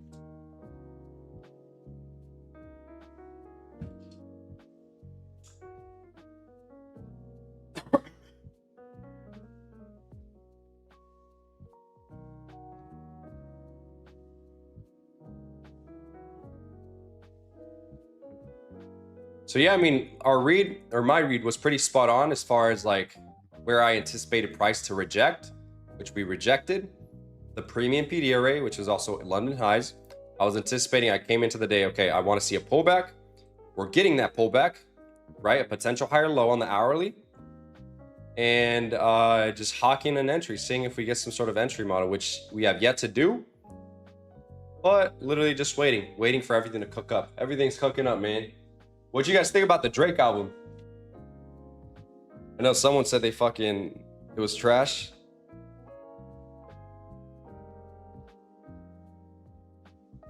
Iceman. There was one song specifically where I kind of liked. I forgot what it was called. Past,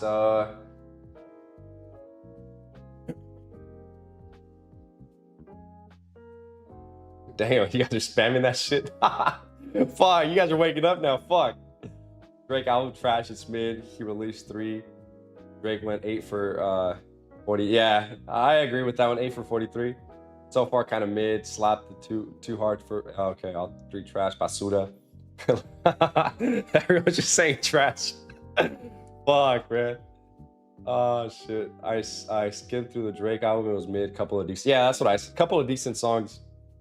The one with I believe Future was pretty fire. Or was it Future? It was the one with Future, Ran to Atlanta was pretty cool. And I believe the other one was Plot Twist. I kind of fucked with Plot Twist. Yeah, those 2 songs I haven't listened to everything, but from what I did on my way back home from dinner last night, those 2 were it. Skim through the Drake. He's trying to get out of his contract. Who knows? Maybe. Fuck. He took AI music creation seriously. Bro, you look like Lil Pump. The fuck? The fuck? That's the most random shit someone's ever told me. Hell nah. Or nah, I don't think so. Oh shit.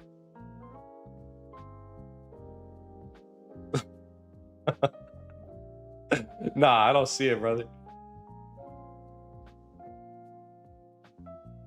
Or maybe, perhaps, what? Remember he sued the label over Kendrick botting thing? Oh, right. Yeah, I'm not too tapped into that shit, but I do remember some shit like that happening. Yeah, Walden. Bro said, hell not enough. Nah, I mean, this lighting's helping me, but if I turn it off, I'm actually pretty fucking dark.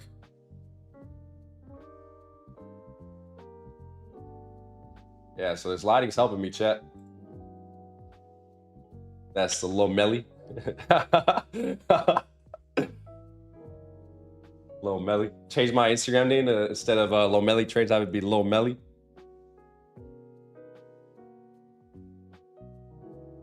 Yeah, if the new week opening gap kind of fails, that's kind of like my line in the sand. I want to see that hold for longs. But if it fails, if it fails, then the long bias for me is kind of invalidated. We took out, so we got divergence here with ES. So let's see if we get a reaction here.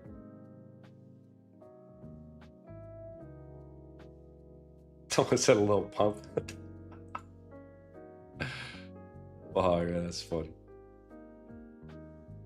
Figure with the range. That's a bunny. I'm gonna pen it out. What indicates the long for you? By your rap name.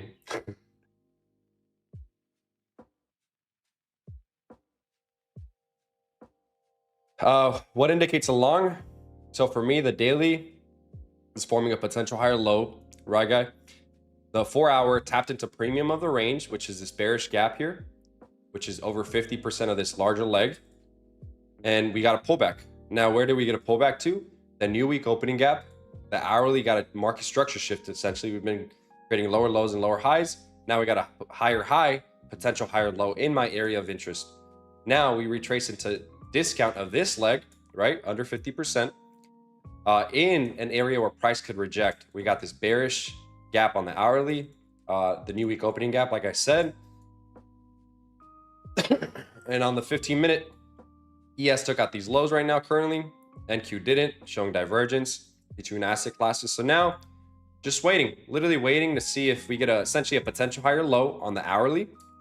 So for that to happen, I want to see the 15-minute, 5-minute aligning, right? So right now we're currently downtrending on the 5-minute. I want to see price turn around essentially for the 5-minute, which it's 12:23. It's a little later into the session for that to happen, perhaps. Again, like I keep saying, I think the only way I'll participate at this point is if price shows displacedness and eagerness, like now, essentially. So there's 7 minutes before that 15-minute gap. Let's mark that down. Let's see if that gap gets created. So let's see. Yeah, that's why I'm long, essentially. And if we take up, like I said earlier, so we got to swing low on the 15-minute. We retrace to discount, swing high to swing low. We're currently sitting at OTE at discount. So that's a good area where price could reverse inside everything else that I just mentioned. So not only is the daily aligning, the 4 hours aligning, the hourly is aligning. So now even the 15 minutes aligning, I just want to see more from the 5-minute for me to say, okay, let me try. I was hawking it here, but we didn't quite get what I was looking for. So now let's see. I said after we take out this low, let's see if we can hold. Why isn't it fucking... Okay, after we take out this low, let's see if we hold. So we're now just in that area. Not interested yet. But I am still long bias until we essentially give up this new week opening gap here.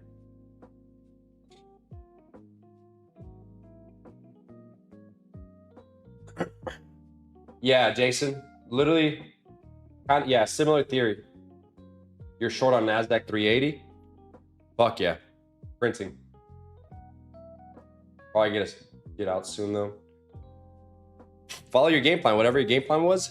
Follow that shit. But so far, it looks like you're printing.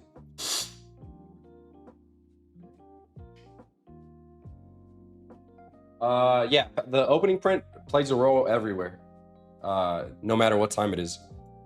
So where's the opening print here? Yeah, so it does play a role. This is the opening print for today's session. So let's see. Thanks for the breakdown, brother. My guy, right guy, of course. 363.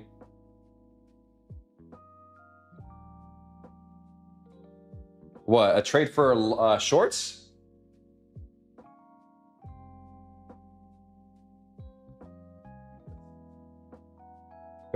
Nah, fuck no. Nah, no one's got to get slapped. Nah. I would say I see it, but I don't.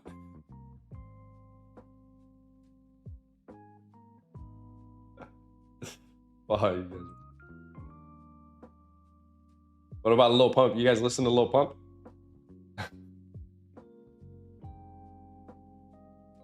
Man, I genuinely wish I could play my music.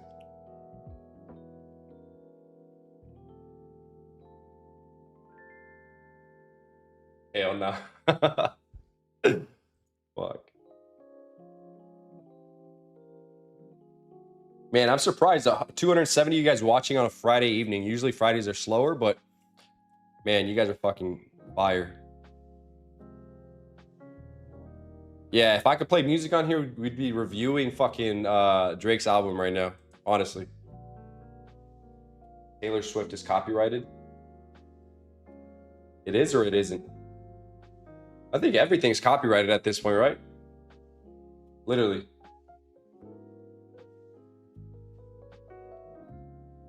Yeah, if it was my, how long did it take you to become profitable? To make money, like 2 years, but to actually keep the money and not give into like emotions and stuff, I would say like 3 years, 3 to 4 years. We're here for a live talk more than trading. I realized that, honestly. I've realized that you guys are fucking with like the just yapping. Yeah.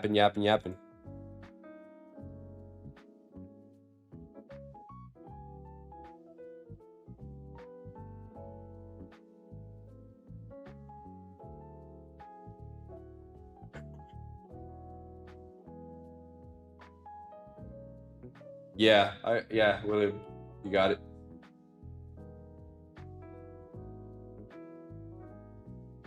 Or join the Discord. He has the Discord's fucking amazing. Code STREAM will get you 50% off for $100 a month, which is a fucking steal. Keelan on all platforms. Play my music, Keelan. Keelan. Would I get copyrighted if I play it right now, brother?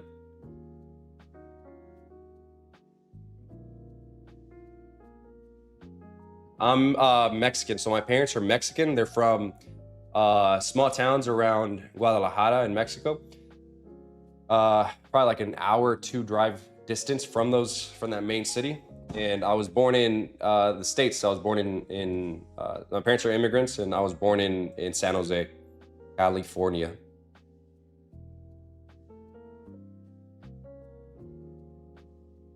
"30 minutes shows a lot of support at opening print." Yeah, the thing is like there's only 30 minutes left for the market to be closed.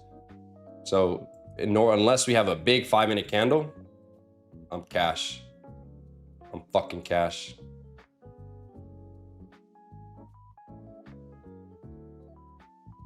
Let's start. Who here has a fucking, who here's into cars?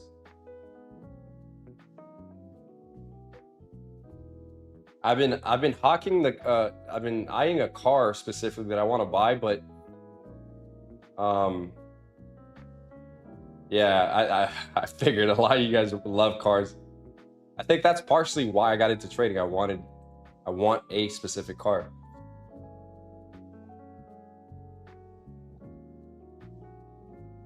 You do a group trading session, Cali? Potentially in the future. Never say never. Alexa, play a milli.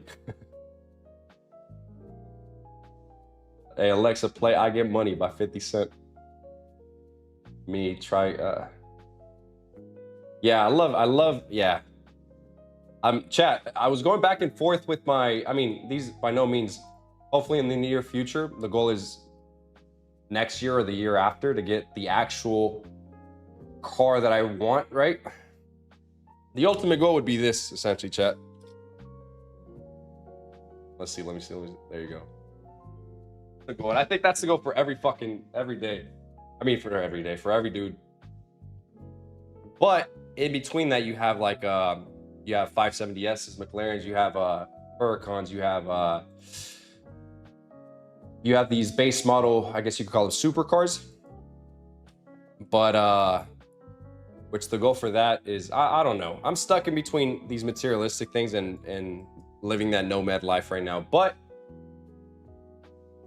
Yeah, exactly. See, so someone said get a C6 ZR1, bro. Yeah, I was looking at Corvettes, C7s, and then I was also looking at Shelby's, like Shelby GT350, for like my next car.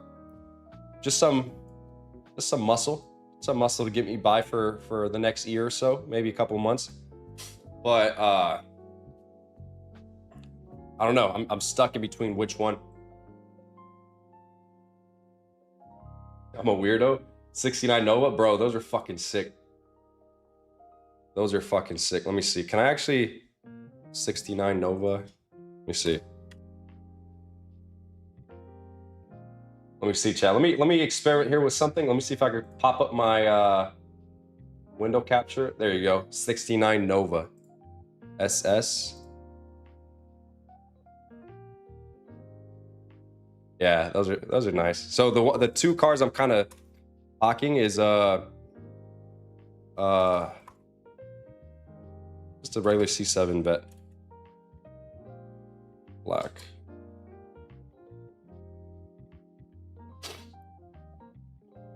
So that's option one. And option two would be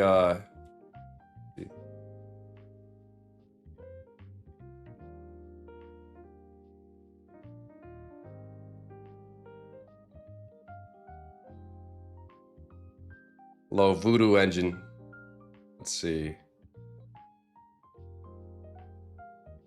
So yeah, they're roughly around the same price range. I've driven the GT350 before, and man, they drive so fucking smooth. You have, of course, the high RPMs that you're dealing with. But yeah, they fucking, nah, get the GT500.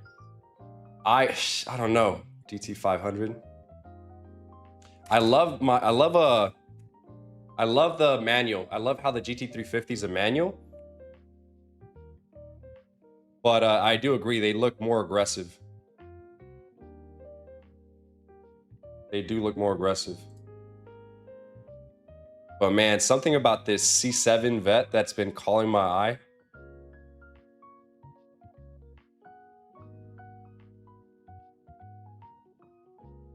Lomeli's gonna be whipping a G-Wagon? Nah, that's for my lady. For the C7, it's gotta be a Z06 or the ZR1. Yeah, for sure. Yeah, no doubt about it. For sure, go for the Z06, I think. But yeah, both cars are around the same price range, and I think for me, it's kind of what I'm looking at for like the later end of this year, and then after that would be a hopefully a just a base model Huracan and a 570S. Or actually, I prefer the 600.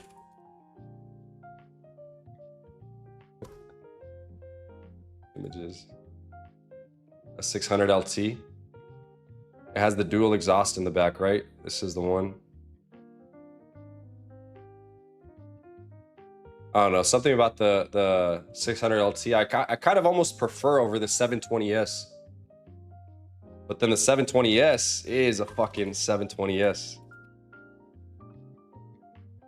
Yeah, you can't, yeah. The 90s, it's pretty sweet Corvette buying cash. Buying cash, right? For not for this yet. For my if I do go with the C, I'm not sure on it yet, because I do want to travel a lot and I do want to live that nomad. I don't know. I'm stuck in between.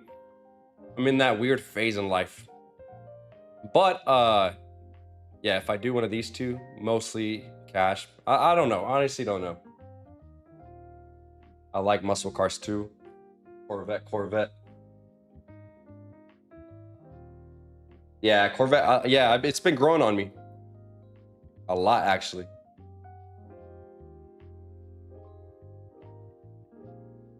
The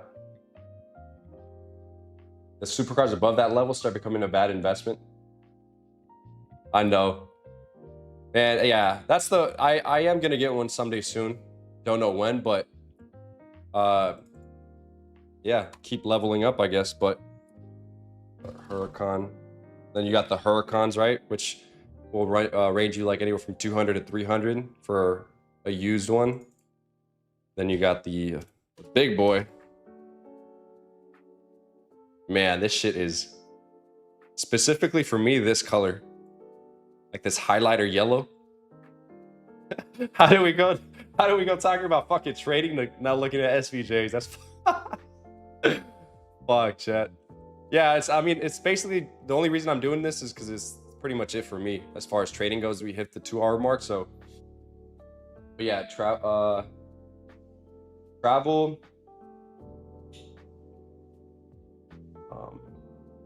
and enjoy life first. You're gonna make enough to get that when you come back. Yeah, I know. Yeah, I don't know. I'm stuck in between both phases of like, yeah, I don't know. I don't know what the fuck I'm doing other than just showing up every day and grinding. Z01? What's a Z01? Let me see. It's a Camaro, right? Or Z01 Vet. Z01 Camaro. One of my boys has a Z01 in it. It's very small. I'm pretty tall. I'm 6'2", but the head thing kind of almost basically hits.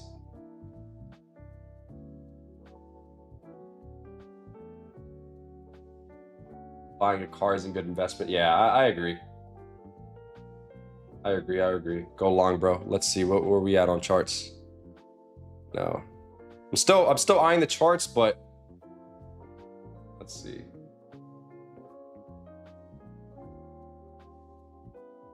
Lomeli, we're the same, bro. Because I would get lemon grab on my Lambo. I would get SVJ's dream car. I think it is for a lot of fucking dudes. Nah, fuck that car. Everyone drives cars here. Porsches are the main vehicles outside of Teslas. What do you mean by here? Where do you live at, Willie? Did you mention it earlier? Don't go bankrupt on it using all your money on. Nah, fuck no, never. I live well below my means, chat. Yeah. Porsche CGT. Yeah, drop your guys' dream cars. Let's look through them. Porsche CGT.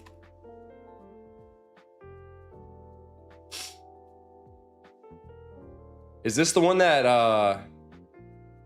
is like, it's like 2 mil? I think who was it? Was it Q Banks who? Okay, yeah. So yeah, it's a nice car. It's a stick shift, right? Or am I tripping?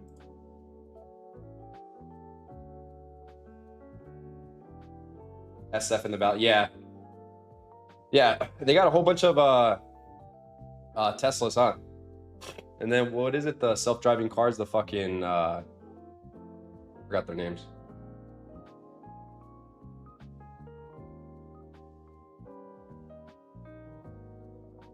Are we going long? Not yet. Yeah, Q has it. Yeah, okay, I thought so.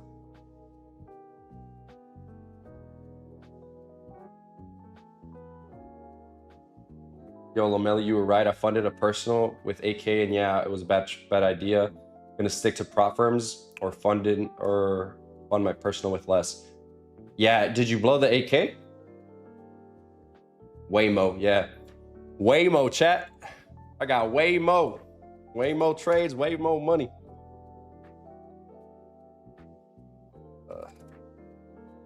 Yeah, when I first saw them, they're fucking trippy. You see nobody in them, which is kind of weird, but get used to them. 765 LT. Every time I think about that car, I think of fucking Lil Baby song, which is fuck, I forgot what is it. 765 McLaren. He says 765 McLaren. This ain't the one you got. Yeah, 765 is fucking nice. I love it. Yeah. McLarens are fucking sick. I like them.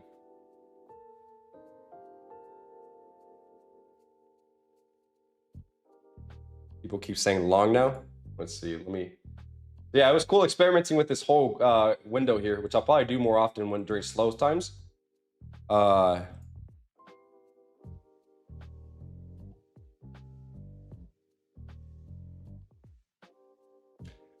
Waymo. So yeah, we're reacting off that area, which is kind of what I wanted to see. Let's see if we have enough. Yeah, we probably won't. Honestly, I should be off by now, but I'm gonna stick around here with you guys and keep watching, man. Wait for Tesla cyber crab. I thought you said wait for Tesla crab. No, I lost 3K of it. Still a lot. Dude, it was wild. I got killed. Only traded 1 in 10 MNQs.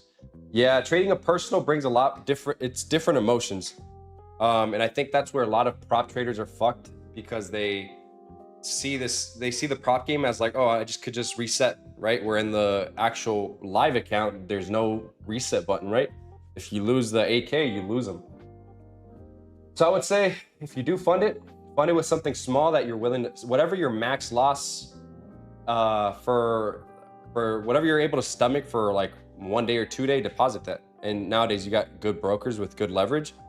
So you could deposit say $600, $700 or $1,000 and keep trading a handful of micros. Like even if you trade 1 or 2 micros, you'll be risking anywhere from like 50 to $100. And if you've never traded a personal, that'll get your heart pumping for sure.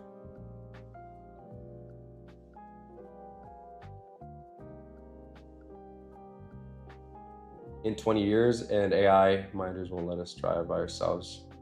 I know. For the Taylor Cyber. I'm on Ninja Trader. My stop is at 62. What's your opinion on my stop? You're on Ninja Trader trading 1 MNQ at a time. My stop is set at 60 ticks. You're currently in right now? Or is that in general, like a general question? Like you typically have your stop loss set at 60 ticks?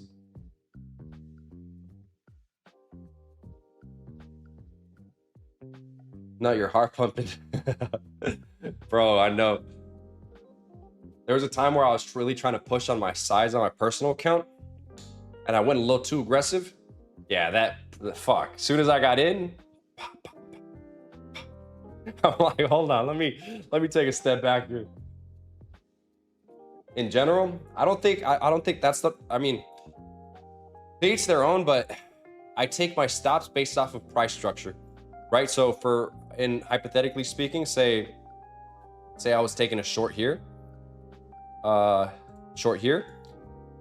of whatever, a sell setup here. My stop would be, in this case, what is it?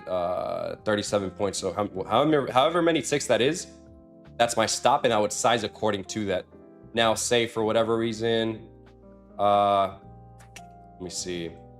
There's a bigger, say for whatever reason, I was looking to get long. Let me see a small candle. Where's a small? It's long here. Oh shit, it's almost the same. But you get the point. I size according to whatever price is telling me. Not so much on 60 ticks like yourself, but that's why it's important to back this, I think. But I would always revert back to I was tripping. I was like, what? I thought we pushed up, but I'm on replay mode. That's why I always revert back to price.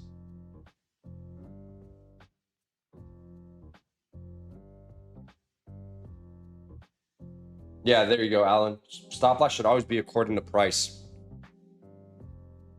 Yo, it would be on your stream that I get past the buffer on TPT. I won in your stream and paying myself. Brother, JTP. I just bring the good luck, my boy. Now playing. It's all yourself though. You're putting in the work and clearly it's showing. So fuck yeah, congrats. 430 withdrawal today? My fucking guy. Fuck yeah. Honestly, that brings me joy, honestly. It brings me fucking joy. Gotcha, thanks. Yeah, hope that helped, Chris.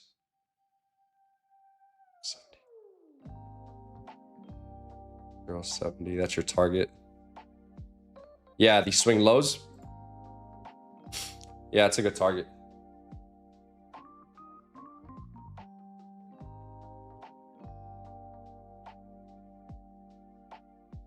Won't get the long until MOC. We'll see. We'll see how that opening print reacts. So far, I'm cash for the session. Nothing interesting for me. Not that interesting for me.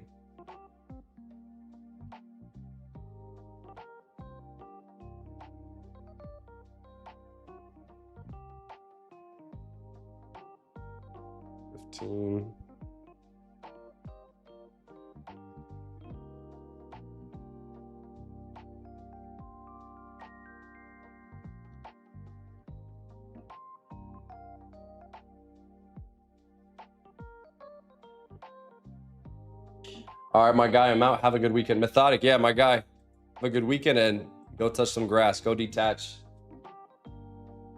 Bro, I have a buddy that took AK to 40 in 3 days, and I found out he was full porting NQs, and dude lost it all on the third day. Fucking crazy. Bro, I took 3K to like 15K, 16K back in 2022, I believe, in 1 month, and blew it all. I've been there trading on TD Ameritrade. I was trading options. Yeah, fucking most stressful time. That was probably the most stressful fucking day I've had after a trading session. I was going on a walk, and during that time I was door dashing also. I was doing a whole bunch of jobs, but during that time specifically, I was grinding out my DoorDash because they were paying pretty well compared to how they are now. Fuck, it must have been 2021 or 2022. But yeah, regardless, fucking, bro, I felt so fucking, my world felt dark.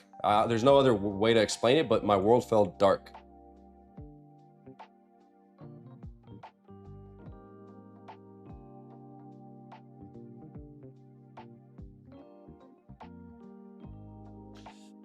Totally unrelated question, brother, but why not get into Section 8 with the money you're going to put it into car?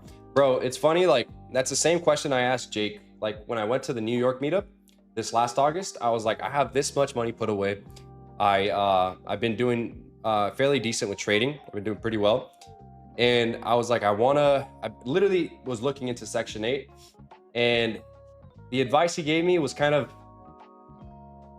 which he basically told me, I mean, not directly, but he knows kind of like my personality, kind of what I'm into and what my goals are. So the advice he gave me is start a long-term account, long-term trading account, and focus on, go all in on social media.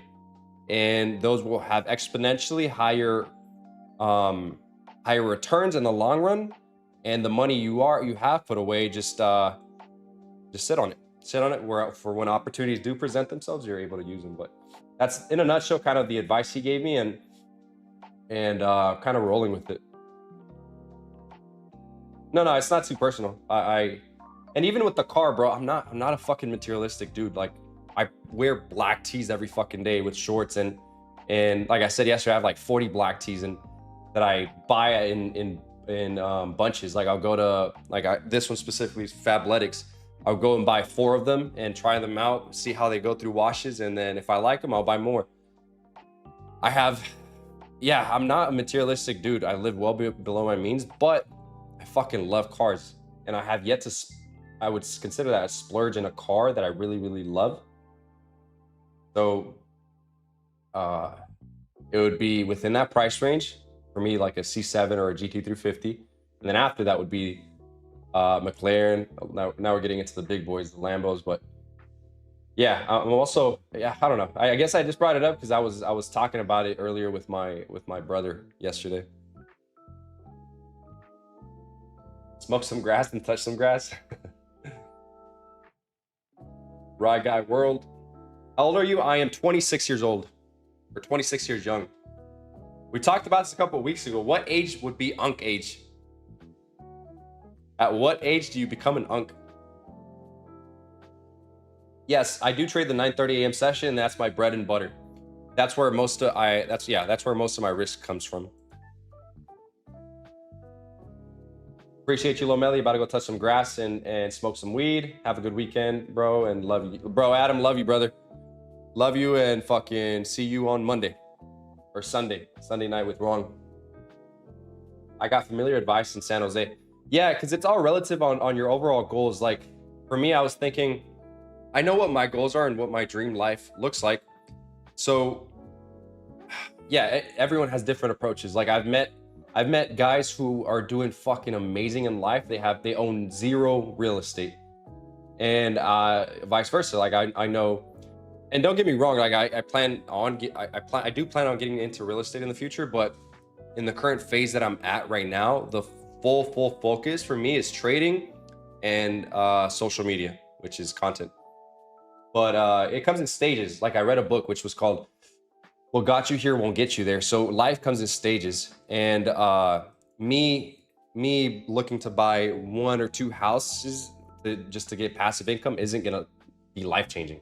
So that big sum amount of capital that I am allocating into, say, buying it out cash in like another state, I can just use to serve myself now. Like do things. Maybe I just use it to facilitate my life, to then focus on the moving drivers or what moves the needles to get me to that next level, if that makes sense. I don't know if that makes sense, but it does for me.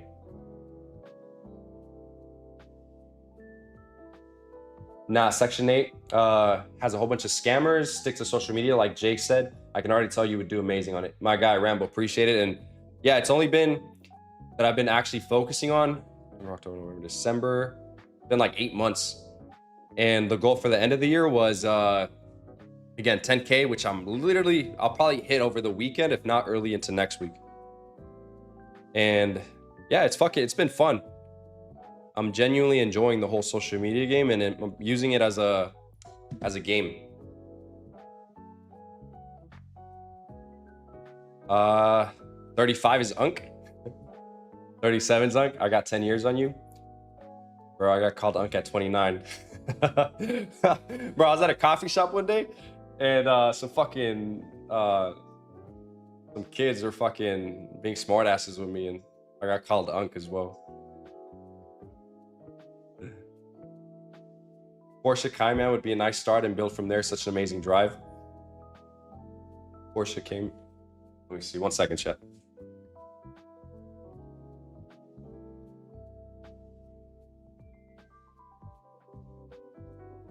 Sorry, that was just my girl. She just got home. I was like, who is this? But Porsche Cayman, let's see. Porsche Cayman. Oh shit. Let me organize this. You said Porsche Cayman. Where is it at? Is that even how you say it?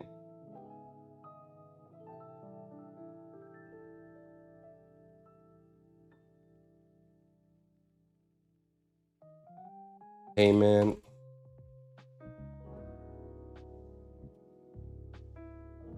How much do these go for? Oh, they're nice.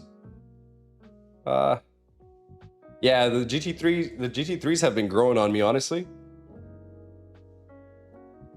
Yeah, this shit has been fucking growing on me. That wing. There's no wing like these. Yeah, the back end of this car is fucking sexy. It just looks aggressive from the back end. I don't know. I wouldn't say this would be my first car, but as far as like that supercar level, but it is. It's not bad. Saw your IG. Your videos are funny as fuck. My guy, appreciate you. What are the plays you go for in the AM for your bread and butter? Same thing I'd look for in PM, but AM, in my opinion, provides clear, more directional plays and less choppiness. So my strategy would be ICT, higher highs, higher lows, fair value gaps, order blocks, and looking at session highs and lows, prior day highs and lows to look for reversals and just continuation plays in general. Nothing crazy, nothing overly complicated, but love watching you and thanks for your time. My boy Jimbo, appreciate you. Section 8 is good if you know how to handle inspectors, of course, depends on states. Yeah, that's the one thing that's one thing that was holding me back, and kind of, which was, if I buy a house in Ohio, I've heard very, very bad things about the whole Section 8 game and very, very good things. So I don't know. Not being at a certain state where I I don't know. And I guess that's the risk that comes with it, right? Everything has risks, but to each their own, I guess. Because like the car will bring more yeah, brother, it makes sense because the car will bring more engagement on social media even if it's not monetized directly. To be honest, like to be completely blunt, I think that yeah, that's in my mind. I know I can make a lot of content with cars, right? And that's like a indirect investment in my future, right? So you can look at it as a depreciating asset, which it is, right? No doubt about that. But it does, cars like that do get eyeballs, and I'm aware of that. Which is why, like, you have that typical fucking trader, Lambo, beachside, you know, type of marketing, which a lot of traders do.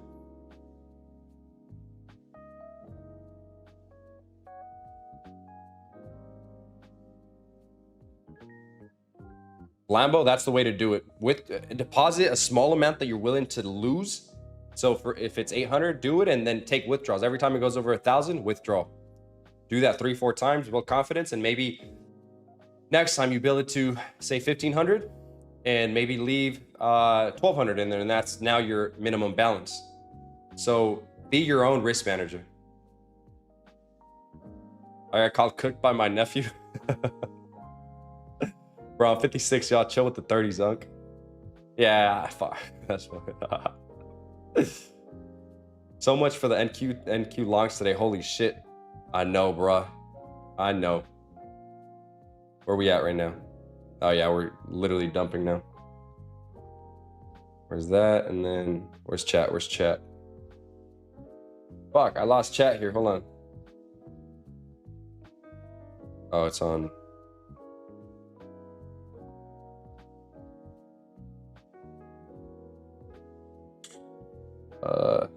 Yeah, we're all done here with trading, chat, so feel free to have a good one. I'm gonna stick around here for a couple minutes and just talk about cars and catch up on chat. As it is Friday, I got really nothing important to do.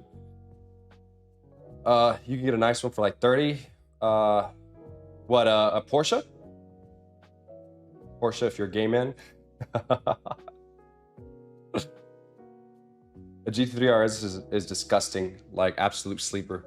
Bro, fuck yeah. I think, yeah, they got a lot of hype with social media over the last couple of years, but man, it's a gorgeous car. It's a gorgeous car. Do these come in manual or is it automatic? Bro, if these are manuals, fuck, that's fucking amazing. I heard they handle well. 911 only. Have a great weekend. Thanks. Yeah, thank you, Miggy. You have a good weekend as well. You'll get more followers if you do not curse. Fuck it. I do what I want, man. Bro, the short is cooking nice. Can't listen to this. Can't listen to what, my guy? Me cursing? Attention is the best currency. Yeah, like what is it? 48 Laws of Power talks about. All attention is good attention.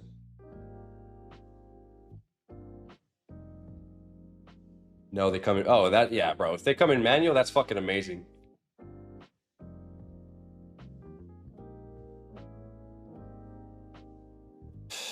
And you can daily. Yeah, exactly, brother. Bro, dailying this would be nice. But for the price, I do think you can get a better car. I do think you can get a better car for that price. Yeah, I built it to 2K, and anything over that, I withdraw. Fuck, yeah, bro. Lambo, you're doing it correctly, honestly. It wasn't until I did that whole process that I started actually, literally, it sounds fucking simple, but that's when I started withdrawing from the markets. When I did that process, when it was locked in the bank. When you see it on the screen in your account, you're still prone to losing it. Yeah, for the price, you could get a way better car. I mean, we're talking about, how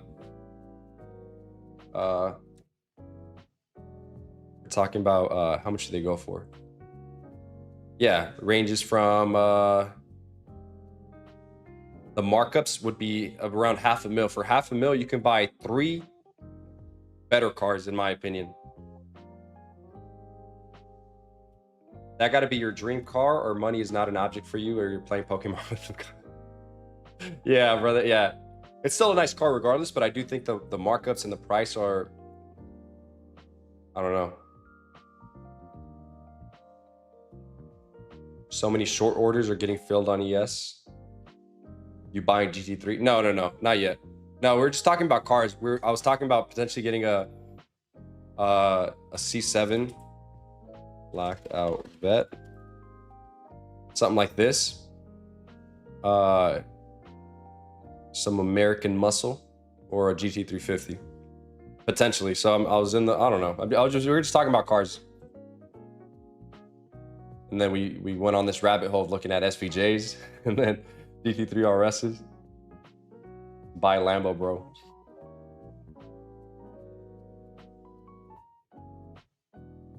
Integra Type R.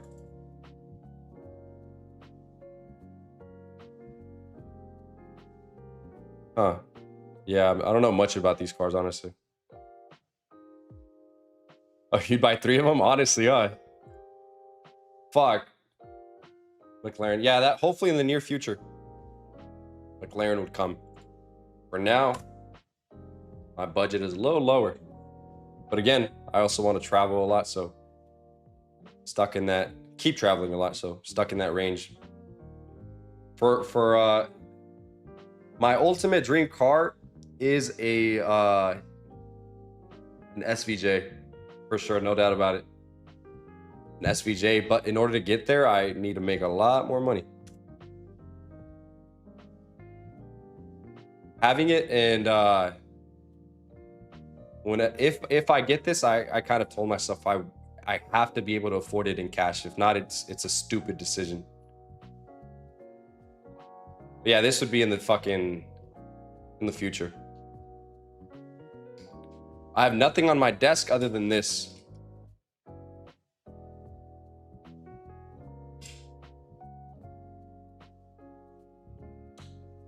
Do you mind telling your camera setup? Oh shit. Yeah, I mean, I have a Sony, an old camera I picked up back in high school when I was doing I was recording videos, funny enough, in high school, gym videos. And I have a Sony A6000, I believe it's called, which is hooked up on a tripod. I have a key light that is right above it.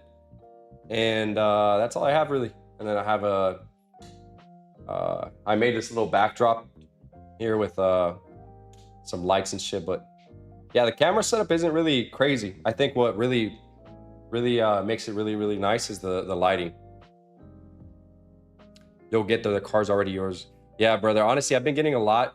I mean, I've always been very into manifestation and everything, but over the last couple of years, I've realized how fucking manifestation is such a, like, it's a very delayed indicator. Like if you talk about it in trading terms, manifestation doesn't feel like it's working until it does. And when it does, you're like, holy fuck, like shit is playing out just how I envisioned it would.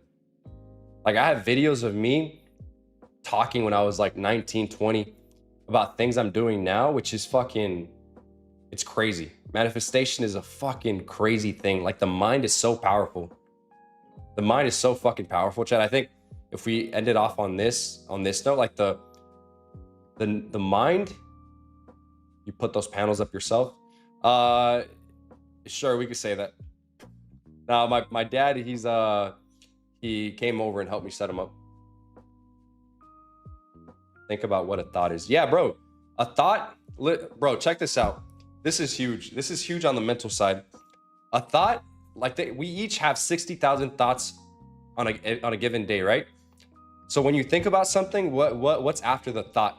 Emotion, right? So after emotion, what's after emotion? Action.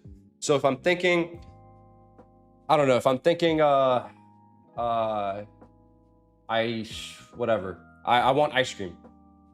The emotion that I will get after that will be a sense of cravings, a sense of like, oh, I need to go get ice cream. Maybe let me hit up my girl, or hit up chicks, or hit up whoever, right, to go get ice cream. That's the emotion, and the action is that in and of itself, right? Doing the thing, going to the spot and getting ice cream. So as far as like manifesting and everything, if you're constantly thinking negative thoughts, if you're constantly thinking pessimistic thoughts, most of those 60,000 thoughts that you're having a day are going to feed into how you feel, how you're literally every single cell of your body's feeling. And eventually your actions are going to show for that, right? You're going to be more maybe head down. You're going to be less confident about certain things you do. The way you talk to people is going to show. So everything starts from thought, right?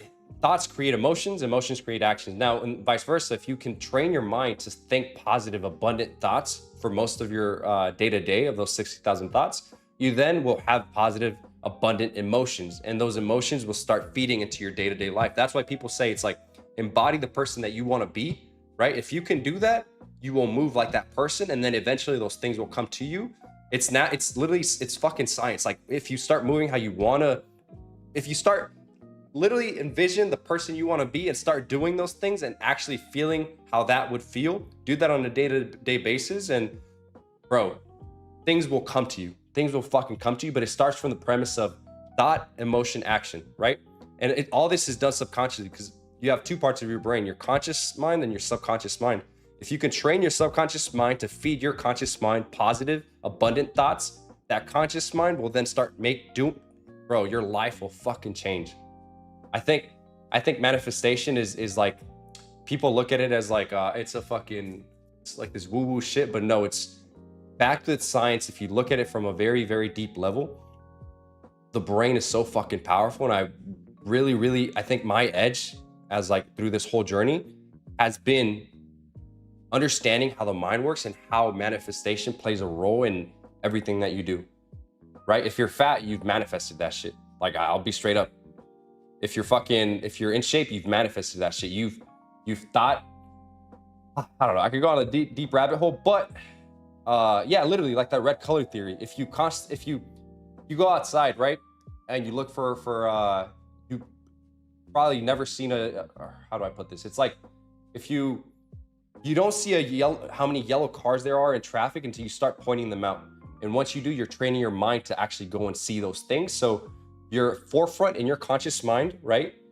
You're constantly trying to look for the yellow car. So same thing with anything, right? Anything in life. If you're looking for problems, you're going to find them. If you're looking for solutions, you're going to find them. And yeah, I'm very passionate about this topic because I think it's got me to where I am. And I think that it's going to carry me into where I want to be. And I think that once the fruits of that labor start kind of showing themselves, you kind of start believing in it more. And you're like, oh shit. Like life is slowly changing, right? Life is playing out how I thought it would.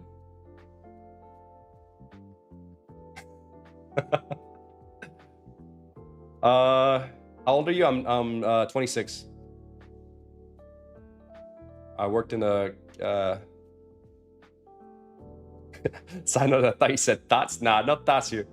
Only thoughts. Thoughts. Beautifully said, brother. Yeah, appreciate it. It will start searching for it. Yeah, literally, Mula. God damn it, I manifest my chubby ass. Nah, but it's that was partially a joke, but yeah, I think everyone should read The Power of the Subconscious Mind and really dig deep on the premise of what it talks about. The subconscious mind is such a fucking, I think personally, I genuinely believe that book has a lot to do with like, I guess my trading success and like everything in general, like even the opportunity to be on Project 365, right? It's fucking crazy how the mind works and how the universe gets things to you if you're genuinely just a good person, right? And you do things according to what your goals are. 26's nephew status. No, I think, yeah, all right, cool. I'll take it. It's funny because it's relative, because if you're talking to a 60-year-old, I'm a fucking baby. But if I'm talking to a 17-year-old, I'm fucking ancient. I was in the Flintstone ages.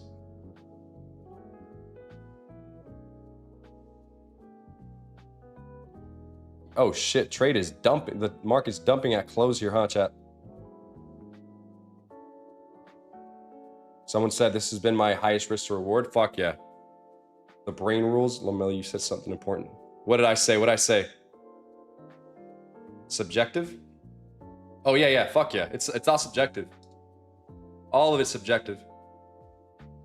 113 of you guys in here are fucking with the, I'm assuming you guys are fucking with the mental talks, which I could do a whole on fucking stream on literally just how the mind works. I've learned so much that it's fucking crazy. It's absurd, and I think I can help a lot of you guys with that mental side of nah, we're here for the talk. Bro, on psychology, bro. Big on psychology? Fuck yeah. Bro, I appreciate the streams. You and the other staff have helped me a lot in general with stuff, especially psychology. Yeah, I think every trader goes through their psychological endeavors, and I think that we each have our own story, right? Everyone goes through different things, but we all go through the same thing, which is facing the battle of like the mental side of trading. Boom, time for some social media clips. Yeah, my boy, you know it. Can farm so many clips. Lomeli used to be on a TED Talk. Man, we need a Lomeli TED Talk. Yes, please let us know when. Yeah, I'll talk to Jake, and then I mean, there's not really much. Here's the thing I noticed over the years that whatever I've learned through these years, it doesn't seem like a lot to me, but I know a handful of you guys are in that beginner stage where I was in year 1, year 2. That could be very, very beneficial. So it's only if I know slightly more than what you know now, that I would assume more than everyone in here is, that you'd find benefit in. So I think everyone in here would find benefit in these mental, psychological, more so. I wouldn't even consider it trading talk. I'd consider it more like a, I don't know, it sounds corny, but how to manifest, how to get what you want. And I wouldn't even call it that. I think it's just more like psychology talk. It's like literally psychology talk, which by no means I'm not licensed or anything. I'm just, all my sources are from books. All my sources are from like these books that I've read over the years, and listening to the right people, right? Listening to people that are doing what I want to do and taking those certain advices, right? Books and experiences. Yeah, literally books, experiences, and people, the right people, right? Unfortunately, like Project 365, bro, that'd be actually, now that I think about it, a round table with whole Project 365 members. Bro, that'd be fucking sick. That'd be dope. That'd be fucking sick now that I think about it. But I mean, it'd be hard to get everyone in one spot, but even if it's like remotely, that'd be sick. Even if it was 2 hours that I would watch, fuck. Let me talk to Jake. Didi, bro, are you the editor, my guy? You all right? Or no? Or oh shit! What up, Didi? What up, my guy? Fuck yeah. Okay. Once you said that, let me talk to Jake. I was like, okay. Yeah. So Didi, shout out Didi. He's been posting on he's been posting all the clips you guys are seeing. That's the guy right there. He's the editor. He's been crushing it. I've been slacking on sending the clips, but I promise I'll get him to you this weekend. Last week, yeah, when I was on vacation, kind of fucked. Yeah, I didn't keep up, but I'm back on for sure. Great work, Didi. Yeah, shout out Didi. If I'm butchering your name, let me know, but I would assume it's Didi. No, but yeah, fucking yeah, Chad. I mean, that's pretty much it for me. Appreciate you guys for sticking around. And yeah, we'll go from there. Fucking appreciate you guys for watching again. Like I said, drop a like before you hop off. Make sure to drop a like, and see you guys on Sunday. I don't know if there's gonna be a stream tomorrow, but Sunday for sure. Ron will be back on talking about trading. Yeah, have a great weekend, chat. Thank you, Alex. Appreciate it, my guy. Diddy? Nah, it ain't Diddy. It's DT, right? For sure. See you. Orinta, of course. Take care, bro. RJV, my guy. Appreciate you. Moolah. Fuck yeah. Bro, if it was up to me, I'd low-key stay on here for a while longer, but I gotta get things done, man. But yeah, thanks for watching, chat. Fucking see you guys on the next one. Peace.